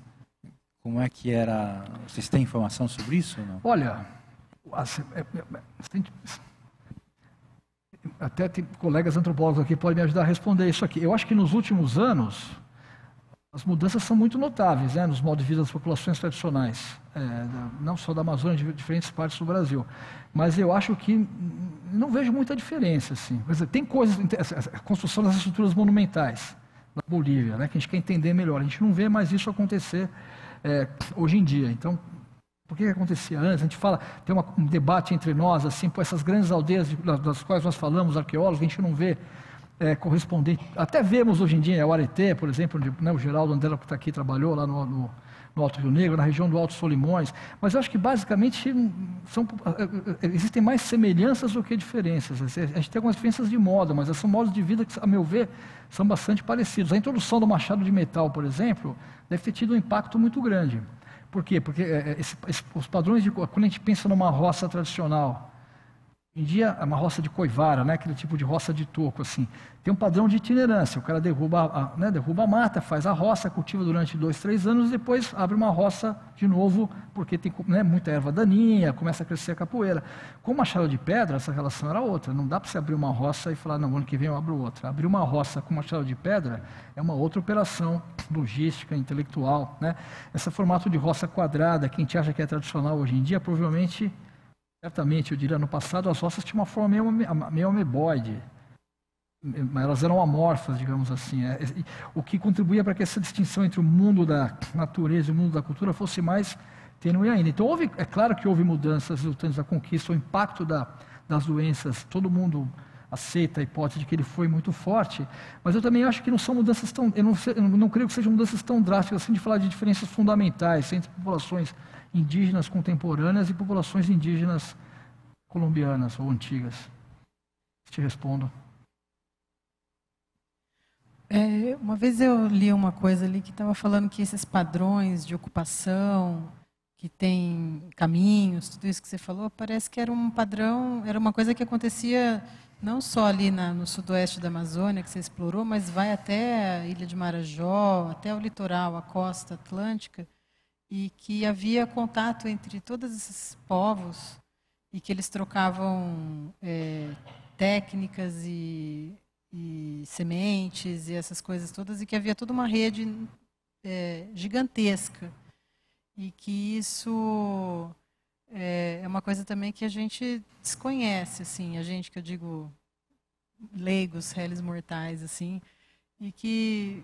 Eu queria saber se isso procede mesmo, se de fato havia todo um contato um contato indireto, talvez, entre povos do Atlântico, da costa, até a Amazônia e até essa parte que é o Acre e tal. Olha, a gente tem lá no Alto Rio Negro, por exemplo, onde, né, alguns de nós trabalham até hoje, né, trabalhei na época do meu doutorado, eu lembro de... A pessoa chama de varador, né? Atravessei vários caminhos, né, que vão de uma microbacia para outra, com os povos indígenas, com os Wanano, por exemplo, que vivem na região. São caminhos abertos, limpos, o pessoal usa essas trilhas até hoje para visitar, para parente, para ir para festa. Então, tem uma rede de caminhos. Eu lembro que tinha um mapa da parte colombiana, procuro esse mapa até hoje, eu não encontrei. Mas que o governo colombiano fez um mapa, porque os rios todos, em geral, correm de oeste para leste ali. Esses caminhos são norte e sul, mapeando essas trilhas e caminhos que eram utilizados até hoje. Então, eu falei um pouco aqui do sudoeste da Amazônia, porque a gente está encontrando os caminhos, pedaços dos caminhos arqueológicos. Mas eu acho que é uma boa hipótese de trabalho você pensar que há também evidências de outros caminhos em outras partes. Um exemplo interessante fora da Amazônia, tem um relato de um português, o Aleixo Garcia, um náufrago da expedição do Diego de Solis, que teve no Rio da Prata, 1530 e pouco. Esse cara, eles foram praticamente massacrados. Ele era um náufrago, foi parar em Florianópolis, eu não sei os detalhes da história dele, lá em Santa Catarina. Ele encontrou um grupo de índios Carijó, Guarani, né? E com esses Carijó ele atravessou, com eles fez uma viagem, atravessou, desde Santa Catarina foi até onde hoje é a Bolívia, numa expedição para atacar um tambo inca, 1542. E aí, na volta dessa viagem, ele morre, mas ele escreveu um relato que foi guardado por um outro português que estava com ele, e esse relato é um relato, década de 20 do século XVI. A gente tem um relato bastante antigo que mostra um contato, uma possibilidade de contato relativamente rápido entre o litoral atlântico, aqui em Santa Catarina, e o sopé dos Andes, na região boliviana. O tal do Peabiru, que todo mundo fala muito, que era uma rede de caminhos, né? A cidade de São Paulo foi fundada porque os portugueses queriam encontrar um jeito de chegar. Os espanhóis controlavam o acesso ao Peru, o Panamá já, e um caminho. O Rio da Prata era uma região muito contestada, então o que eles fizeram, os portugueses? Queriam usar os rios aqui como o Rio Tietê, são rios que vão do litoral para o interior, né? A gente tem uma rede hidrográfica interessante aqui no sul do Brasil, porque os rios nascem perto do mar e vão para o interior. Geralmente o rio corre para o mar, mas aqui eles nascem perto do mar e vão para o interior. Então São Paulo tem o colégio dos jesuítas, é claro, mas o que os portugueses queriam é encontrar um jeito de chegar também rapidamente, né, de uma maneira, não rápida, mas de uma maneira menos perigosa, ter acesso a esse ouro do Peru. O Raposo Tavares, no século XVII, a bandeira dele, que é muito mal conhecida, né, mas ele fez um estrago, né, ele foi até Santa Cruz de la Serra, onde é hoje Bolívia, e depois ele desce pelo Madeira também. Então, eu acredito que esses bandeirantes, e no caso do Aleixo Garcia a gente tem a referência dele, utilizaram desses caminhos, dessas vezes caminhos que... A Rua Vergueiro, lá em São Paulo, para quem é paulistano, por exemplo, é uma rua antiga, é o antigo Caminho do Mar, é uma rua toda serpenteante, né? Você tem as ruas que são mais planas ali, Domingos de Moraes, e a Vergueira é uma rua toda torta, né? É uma rua que provavelmente é o antigo Caminho do Mar, chegava no Lava Pés, o bairro do Lava Pés ali no Cambuci. Por quê? Porque o pessoal lavava o pé para subir. Onde estava o pátio do colégio era uma cidadela, no alto do morro, junto à Várzea do Carmo. Provavelmente é um caminho antigo que conectava o Planalto e o litoral também, que foi reutilizado pelos portugueses também.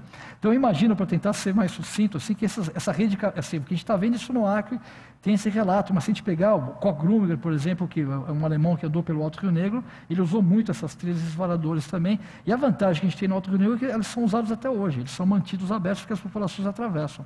Então eu queria que fosse um padrão mais amplo, não só amazônico, não só do sudoeste da Amazônia, outras partes da Amazônia, mas também outras partes do que é hoje o território brasileiro. Bom, boa noite. Vou dar uma viajada aqui, mas enfim, do que você estava falando, eu fiquei bem curioso aqui em relação a essa ideia da domesticação, né? E de como, né, esses achados da arqueologia feita na Amazônia, né? Aí você pode me corrigir, mas eu acho que tem, inclusive, mudado um pouco alguns paradigmas, né, da própria arqueologia, num certo sentido. Né, eu vou citar aqui, tem o trabalho do Politz, né, que trabalhou com um grupo de caçadores nômades, que tem um padrão de mobilidade, que é um dos mais intensos, e lá ele mostra também esse tipo de, vamos dizer assim, de domesticação, né, que não é aquela domesticação que, conforme eles andam, eles vão domesticando. Depois eu fiquei viajando um pouco com o estudo do Ballet, né, que fala da paisagem, da indigenização da paisagem, e eu fiquei aqui pensando, né, porque tem essa grande distinção entre terras altas e terras baixas, né, enquanto nas terras altas a gente encontra grandes monumentos, construções, né, e na Amazônia a gente encontra sempre a natureza. Mas você ficando, né, na sua fala, eu fiquei pensando, nossa, então, na verdade, né, essa floresta aí não tem nada de natural, né? Na verdade, é um legado do que esses povos indígenas nos deixaram como grandes monumentos. Então, eu queria saber um pouco se isso, né, faz sentido um pouco, né, então, mais uma divagação aqui, compartilhada aqui, se daria para ir nesse caminho, para pensar, né, e também aí pensar um pouco, né, que não tem nada de preservação da Amazônia, né? Tem construção de uma floresta, né? Talvez, né? E esses povos, o que eles fazem é isso, né? Quando eles falam sobre a floresta, né? Quando eles falam, aquele morro é a casa de não sei quem, né? Eles estão falando que é uma construção mesmo, né? Sim.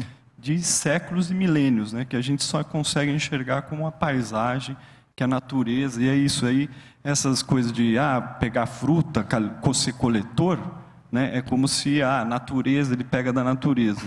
E aí tem todo um manejo que você mostrou aí, né? Que mostra o quanto, né, essa floresta é um produto mesmo desses povos indígenas aí, que a gente tem que, de novo, valorizar, né? Então, só mais uma colocação, assim, depois a gente pode continuar essa conversa também. Legal. Eu acho que obrigado, Pedro. Você tem uma coisa que eu acho que está um conceito que é meio clássico da antropologia, que a gente está ajudando a derrubar um pouco esse conceito de caçador-coletor. Essa ideia de caçador-coletor, como, né, os caras estão à mercê das forças da natureza e estão tentando se virar. O que a gente percebe, na verdade, é que se isso estiver correto, o que eu estou falando aqui, se essas paisagens são construídas mesmo deliberadamente, né, a gente percebe que, na verdade, essa relação de coleta não é uma relação passiva, mas é uma relação dialética ou dinâmica, né? Quer dizer, esses recursos eles são produzidos também. Eles não são meramente, eles não ocorrem naturalmente, são coletados, mas a gente tem processos, tomadas de decisão inteligentes, baseadas no conhecimento do ciclo dessas plantas que levam, e desses animais também, não falei muito sobre animais aqui, que facilitam, né, o processo de coleta. Então essa relação não é passiva, ela é uma relação ativa. Isso é muito interessante. Eu acho que isso é uma crítica que está tendo um impacto interessante. Uma outra coisa que eu acho interessante, a gente tem conversado sobre isso, né? O Luiz Caion esteve aqui o ano passado, essa ideia, a América do Sul é interessante porque a gente tem os Andes, né, aqui do lado. Então, e a mesma população que colonizou a Amazônia e as terras baixas colonizou os Andes também, o mesmo grupo biológico em geral. E aí, depois de alguns milhares de anos, a gente tem império, como é o caso dos Incas, né, que é um império com burocracia, e a gente não tem nada disso aqui nas terras baixas. Essa é a grande questão da arqueologia sul-americana. Por que tem império num lugar e por que não tem império no outro? A gente olha para isso, o brasileiro em geral, os brasileiros olham para isso de uma maneira meio pessimista, né? A gente se vê incapaz de, né, se a gente não consegue nem ter império no passado, quer dizer que a gente não vai conseguir ter nada no presente e nem ainda no futuro. Mas, na verdade, quer dizer, se a gente olhar, eu estou dando um curso sobre isso agora lá em São Paulo, para graduação. E se a gente olha, no caso do Peru, por exemplo, que é um centro importante, os primeiros centros cerimoniais, os primeiros monumentos, eles aparecem aonde no Peru? Eles aparecem no Peru. E aonde no Peru? No deserto. O litoral do Peru é um grande deserto, banhado por um oceano que é super viscoso, Pacífico, e você tem pequenos vales que vêm dos Andes, onde os recursos estão super concentrados. Então tem um contexto de recurso, tem abundância em recurso, mas tem concentração em recurso também. E aqui no lado de cá, os recursos são muito abundantes, é difícil controlar. Você consegue enrolar um cara durante um tempo, a gente já falou sobre isso anteriormente, assim, mas é muito difícil manter o controle da produção num contexto onde você tem um castanhal, por exemplo, que está produzindo há 200 anos, a não ser que você derrube o castanhal, ele vai continuar produzindo também, tem um açaizal. Eu não quero idealizar e colocar um quadro muito romântico aqui, mas é um quadro, o Caminha percebeu isso naquele trecho dele, é um quadro de produção de abundância, e eu acho que existe uma incompatibilidade entre abundância, geração de abundância e centralização política. Onde tem muito recurso, é mais difícil ter Estado.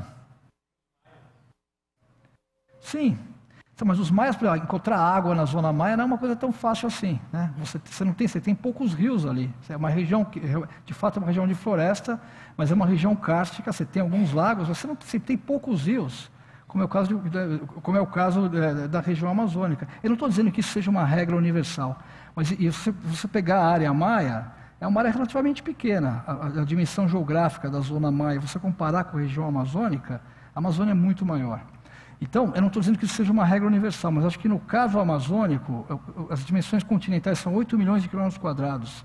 É uma área muito grande, tem que ter muita, ela tinha que ter tido muita gente ali, explorando os recursos de maneira muito intensa, a ponto de provocar um tipo de mudança que levasse... A gente tem evidência arqueológica, por isso que eu estou falando na Bolívia agora. Eu quero entender por que esses caras na Bolívia resolveram começar... Se a gente olhar para esses sítios bolivianos que eu falei, que eu mostrei no começo, nós temos enterramentos, a gente percebe olhando para os cemitérios, tem alguns indivíduos que eram enterrados, por exemplo, com uns brincos de cobre, que vinham dos Andes. A gente tem existe uma certa, vou chamar de elite para facilitar a conversa aqui, mas tem um grupo social que tem acesso a algum tipo de materiais que nem todo mundo tinha. Os homens consumiam mais milho que as mulheres, a gente olhar para os valores de isótopo, então a gente tem algum nível de desigualdade social. Mas mesmo na Bolívia, o que acontece ao longo do tempo? Isso desaparece. A gente tem um padrão que começa hierárquico e vai se tornando igualitário ao longo dos séculos. Como é que os arqueólogos olhavam para isso antigamente? Chamavam de colapso. O caso que vai, né, a discussão dos maias. Eu acho que colapso não é a palavra correta. Eu acho que a gente está vendo que, na verdade, é uma adaptação para ficando cada vez mais efetiva. E num contexto como esse, é difícil manter a centralização política porque, de novo, é um contexto de abundância de recursos. Então, eu acho que essa conversa a gente tem que inverter um pouco. Se a gente for, acho que vocês já pensam, a gente pensa parecido assim, mas não falei sobre isso aqui. As cerâmicas mais antigas do Novo Mundo vêm da Amazônia.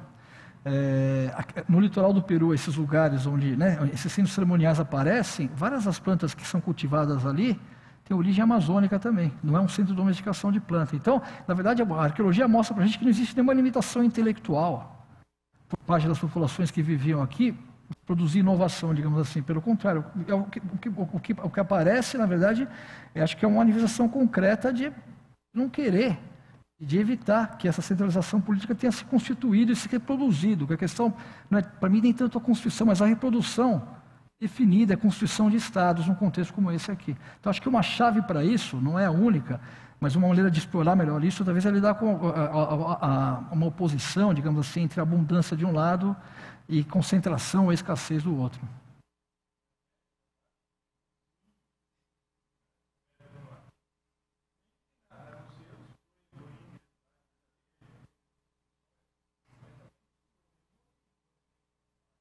Sim, você tem Caóquia, que é a maior estrutura de terra do Novo Mundo, na margem do rio Mississippi, do lado de St. Louis, lá no estado de Illinois. Mas é um caso interessante também, as civilizações mississippianas, por quê? Porque você tem, parece que existe uma correlação entre a introdução do milho. O milho vem do sudoeste, ele entra nessa região no primeiro milênio, depois de Cristo. Rapidamente a gente tem construção, todo o sudeste dos Estados Unidos está lotado de evidências. Aqui, na verdade, o que acontece nessa parte dos Estados Unidos é mais ou menos o que aconteceu na Amazônia também. É coberto de floresta, hoje em dia menos, mas tem muita floresta. São estruturas de terra e ninguém nem reconheceu como sendo arqueológica. Tem gente falando agora de cidade Cherokee, por exemplo, na Carolina do Norte e no Tennessee, são trabalhos recentes. Então, a gente tem um processo recente de revisitação desse tipo de evidência, mas mesmo no caso dos sítios que são conhecidos desde o século XIX, que são sítios mississippianos, a gente tem estruturas monumentais, sim, que estão na parte leste dos Estados Unidos também, mas também nesse caso a gente tem o quê? O que se chamava anteriormente como um colapso, né? Mas a gente tem a formação das estruturas e o abandono desses locais posteriormente. Mas a gente tem também na América do Norte, não só no sudoeste, mas na parte leste também, evidências de monumentalismo. Você falou algumas vezes de política pública, né? Uma dúvida aí, o que você acha? Nesse momento que a gente está aí, tão difícil para a educação, para a ciência e para a Amazônia, né? Uma estratégia, não sei, ou pelo menos uma coisa que você vê que choca muito, vindo do resto do mundo, o Brasil é líder de desmatamento de floresta virgem, né? O fato de ser floresta virgem, acho que é uma coisa que é chocante, talvez, para chamar atenção, para sensibilizar. Tem um caso tão bem montado, uma tese tão bem fundamentada, que, na verdade, você poderia argumentar que é uma floresta, como é que é? Quase uma fazenda, né? Foi construída e tal. Sim. Você acha interessante, assim, o que você pensa assim, se você vai pegar a nível de montar uma política pública, de governo, etc., valorizar o papel da ação humana na construção da Amazônia, pode ser um tiro pela culatra aí, no final, desvalorizar, na verdade? No sentido de como foi dito aí, em vez de ser uma preservação, né, uma coisa que foi construída, isso pode dar uma conotação um pouco menos de urgência do planeta, sei lá? Eu acho que a gente... Viagem, não, pelo contrário, eu acho que a gente tem que ouvir os índios e os quilombolas e os ribeirinhos, porque são, como eu falei, assim, são populações que estão há séculos ou há milênios manejando, né, o Pedro falou, esses recursos e fazendo de uma maneira muito inteligente. Então, acho que, primeiro, política pública, eu acho que uma parte disso é dar voz para essas populações que vivem lá, que conhecem melhor do que qualquer um de nós aqui e que pode nos ensinar, de alguma maneira, ensinar o Brasil, o Estado brasileiro a manejar esse tipo de ambiente. Eu não quero criar, de novo, uma imagem romântica, né? Mas eu acho que a gente tem muito o que aprender. A gente tem uma história de formação de política pública desde o século... A política pombalina do Marquês de Pombal para a Amazônia é muito interessante sob alguns aspectos. O Brasil tem esse pedaço grande da Amazônia hoje por causa do Marquês de Pombal, construiu um monte de forte ali, né, no Alto Rio Negro, lá no Guaporé. Então, assim, né, a gente tem alguns exemplos, claro que é um produto da sua época, assim, mas o que falta é política. Eu acho, a gente depende de política pública, eu acho que não dá para prescindir de política pública, e política pública tem que ser formada pelo conhecimento local. Eu acho que não é só isso, mas é uma parte fundamental. Ele tem que ser o ponto de partida. Eu vejo a gente está super distante disso hoje em dia, a gente nunca teve tão distante disso no Brasil, acho que, sei lá, desde sempre, desde que o Brasil existe, desde 1822, pelo menos. Então, uma parte desse caminho tem que passar por o quê? Eu acho que é trabalhar com a inteligência que foi construída, que é exercida a partir de uma vivência nesses lugares, entendeu?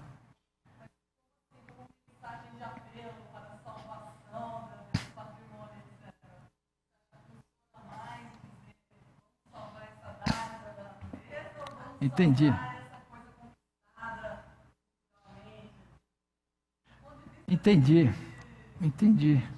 Não, entendi. Não sei o que vocês acham também. Eu acho que é os dois, né? Eu acho assim, em 2018, a gente não ter percebido ainda um país que nem o nosso, que tem um monte de desigualdade, mas que tem muita gente inteligente, e não ter percebido isso ainda. E a gente tem nossos colegas que trabalham com mudança climática, né? tem mostrado claramente que, quer dizer, as alterações pelas quais o clima do Sudeste está passando, o regime de chuvas e secas tem a ver com o processo, né? Você falou do Paulo Artacho, né? De desmatamento da Amazônia. Quer dizer, se nem esses cientistas que têm uma capacidade de produção de conhecimento que é impressionante e de extroversão do conhecimento que é admirável também, têm tido sucesso em informar a opinião pública, os formadores de opinião, os políticos, os jornalistas, quer dizer, né? E na verdade, infelizmente, isso é um problema só brasileiro, né? No mundo inteiro. Tem gente que não acredita em mudança climática ainda, né? Tem político. Não, eu acho que o pessoal de exatas às vezes fala melhor do que nós de humanas, são mais diretos, tem um monte de número, é mais fácil, assim, é mais fácil se convencer. Não, eu acho que a discussão toda sobre mudança climática, o que a gente tem de coisa bem sucedida hoje vem dos físicos, eu acho, que trabalham com isso, que tem feito um trabalho importante de mostrar o que está acontecendo e de trazer isso para o público. Então, eu não acho que seja um problema. Eu acho que a gente está passando por um processo, uma crise, né? Um processo de emburrecimento global, que não é só aqui no Brasil, tem a ver com a crise de 2008. O capitalismo tem uma coisa maravilhosa, né? Porque ele destrói o mundo e vai ficando cada vez mais forte, né? Muito louco isso. Em 2008 destruiu o mundo e a consequência é a extrema-direita crescendo com toda a força, como se ela fosse... A gente vai usar o mesmo veneno para curar o mal que foi criado. Então, eu espero que isso passe. Eu sou um otimista, assim, né? Acho que essas coisas passam, assim, mas tomara que não demore muito também, porque tem alguns desses recursos, eles são finitos, né? Eles vão estar aí para sempre. Então, para fazer, eu acho que tentar ser mais objetivo na minha resposta. O que eu estou vendo? Um monte de gente que está se organizando. Tem uma campanha muito legal do Instituto Socioambiental que foi lançada há umas 2 semanas atrás, né? De povos da floresta, não só indígenas, né? Quilombolas, ribeirinhos. Quer dizer, eu acho que a educação, essa questão da pauta da educação, muita gente foi na rua hoje para se manifestar de diferentes perspectivas ideológicas. Então, eu acho que a gente espero que a gente esteja, né, conseguindo passar. E uma parte está tendo um evento hoje lá em Harvard, né? O Davi Copenau falou ontem ou hoje, né? Está lá com o Carlos Nobre. Quer dizer, o mundo está querendo saber disso e tem gente bem qualificada, inclusive indígenas, muitos indígenas, porque por causa de política pública foram para a universidade. Aqui em São Carlos a gente tem um exemplo maravilhoso, né? E esses alunos são pessoas, né, que já têm essa inteligência natural e através dessa experiência acadêmica estão super qualificados, melhor do que nós até, eu acho, para falar nesses fóruns que estão se abrindo. Então, eu acho que o quadro é meio sinistro, mas o meu lado poliana também sempre vê um pouco de possibilidade de, né, às vezes a gente precisa de uma crise, como o Atílio falou antes, né, a gente tem que tomar um susto para se organizar e tentar fazer alguma coisa que seja mais concreta. Não sei se te respondi assim, mas... Obrigado a você.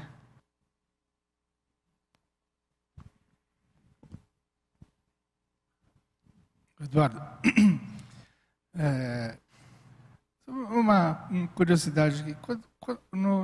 Nas suas escavações lá, você acha alguma evidência de algum animal domesticado também? Ou só de planta? Assim, mesmo que seja, sei lá, uma ave ou macacos, ou alguma coisa que indique que tinha algum nível de domesticação. Porque, não sei porquê, mas eu acho que isso talvez tenha alguma ligação com o problema da monumentalidade, sabe? Porque algo me diz que o Estado tem uma condição propícia de emergir justamente nos lugares que teve domesticação animal, não só de planta.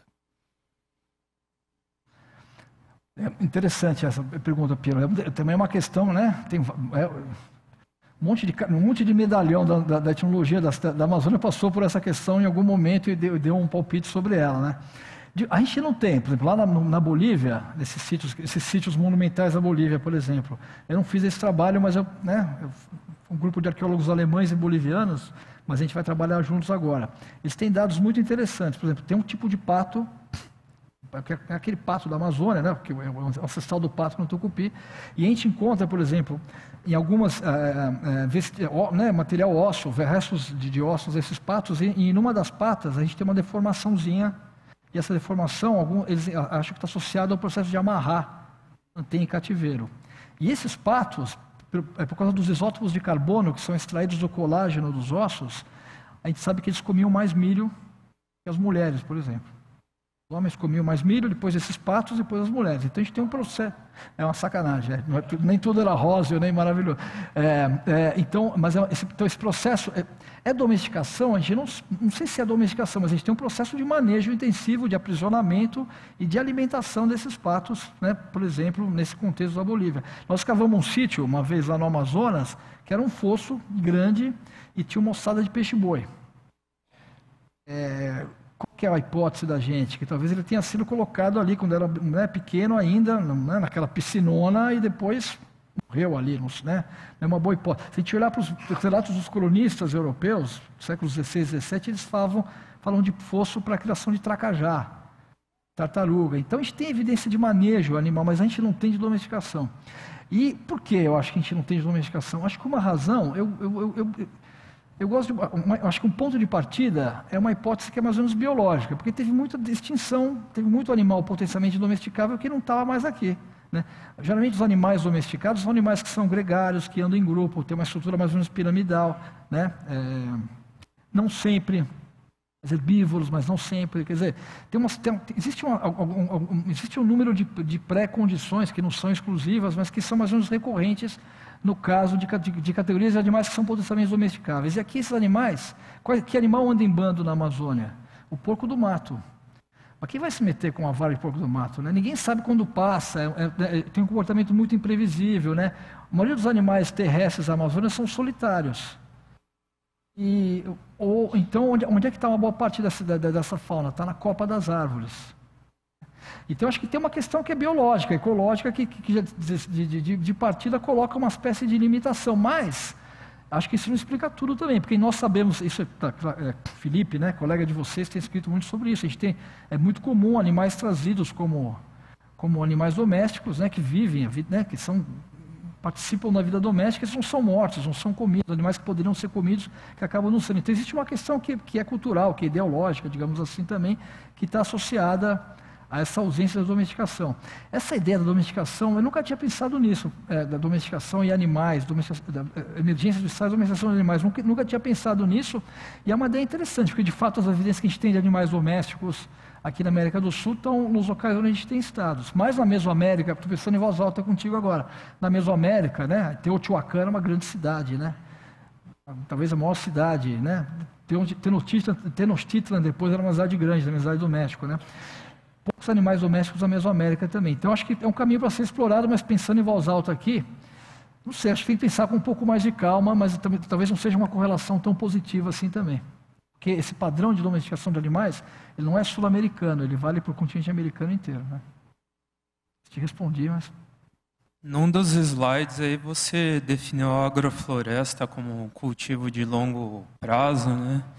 Eu tenho um irmão geógrafo, ele se interessa muito pelo assunto, eu pesquisando, assim, de repente começa a aparecer no Facebook propaganda de técnica de agrofloresta, inclusive meio que aplicada à produção comercial. Não sei se você já teve contato com isso, se essas coisas são vendidas mesmo como técnica agrícola, se isso tem algum benefício para a construção da diversidade, como tem algumas parentesco com a agrofloresta mesmo, como vocês veem na Amazônia, do ponto de vista arqueológico, científico. Não sei se você conhece essas agroflorestas que são propagandeadas como técnicas hoje em dia. Olha, eu dei uma palestra, uma versão resumida dessa palestra em janeiro, num evento, e aí tinha um pessoal de um grupo de agrofloresta lá.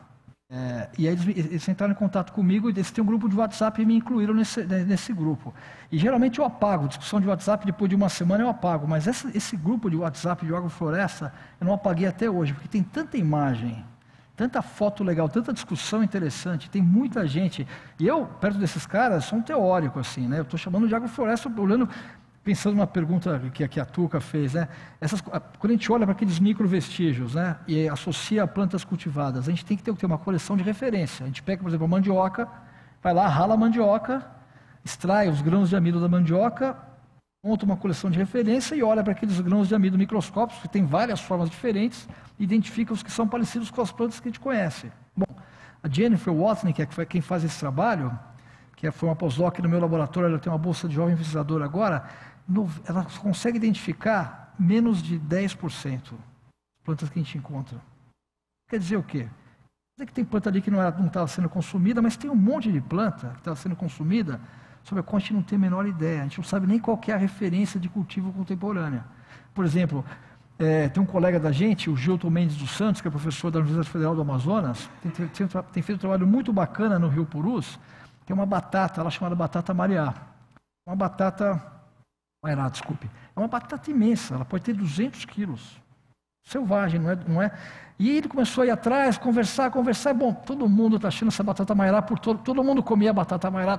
E a gente não sabe, a gente está tentando entender agora qual que é a assinatura microbotânica dessa batata mairá, que talvez comece a aparecer, porque a gente sabe como é que ela... Então, assim, tem muito conhecimento tradicional sobre plantas cultivadas, sobre o qual a gente não tem a menor ideia, a gente não consegue nem montar uma boa coleção de referência a isso. Então, o que eu estou mostrando para vocês é uma pequena parte dessa conversa. Mas, pensando na agrofloresta, o que eu tenho visto? Bom, deve haver grupos, inúmeros grupos, eu participo dessa discussão, falo pouco, na verdade, mais aprendo do que falo, mas tem muita gente.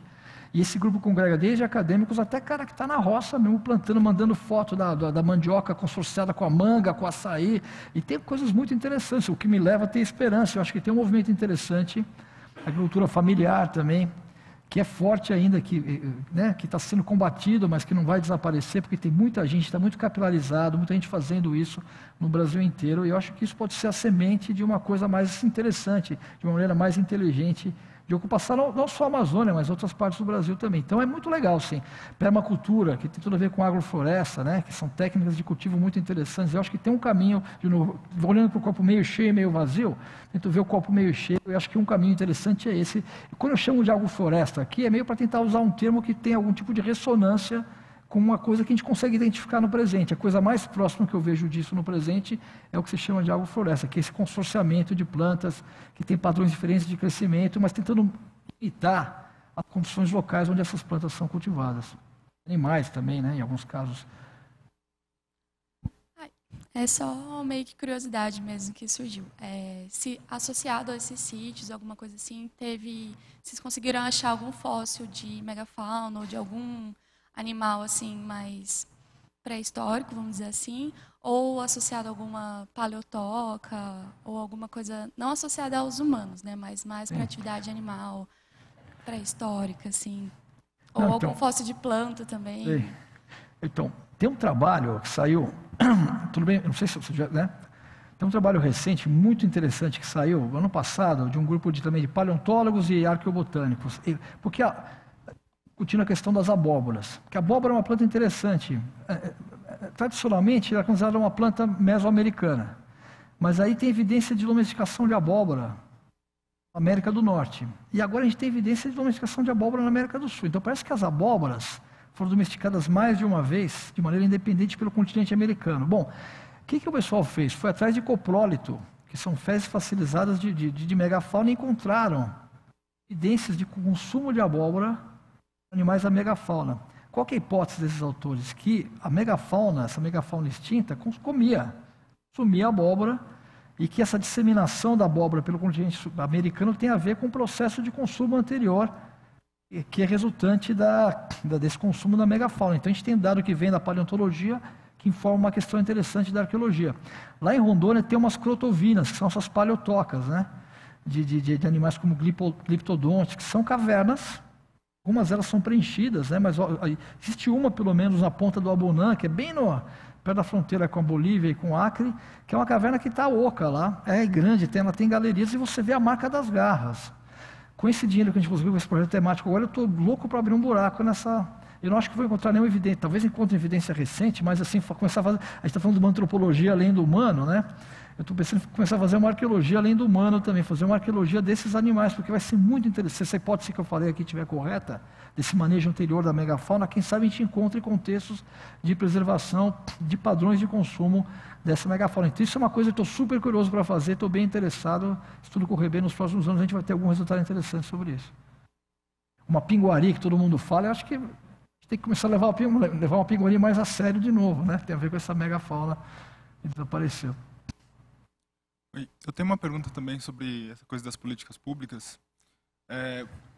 Como que os outros países que têm território na Amazônia, como que está o status nesses locais? Na Bolívia mesmo, que você parece conhecer melhor, ou nos outros países, na Colômbia?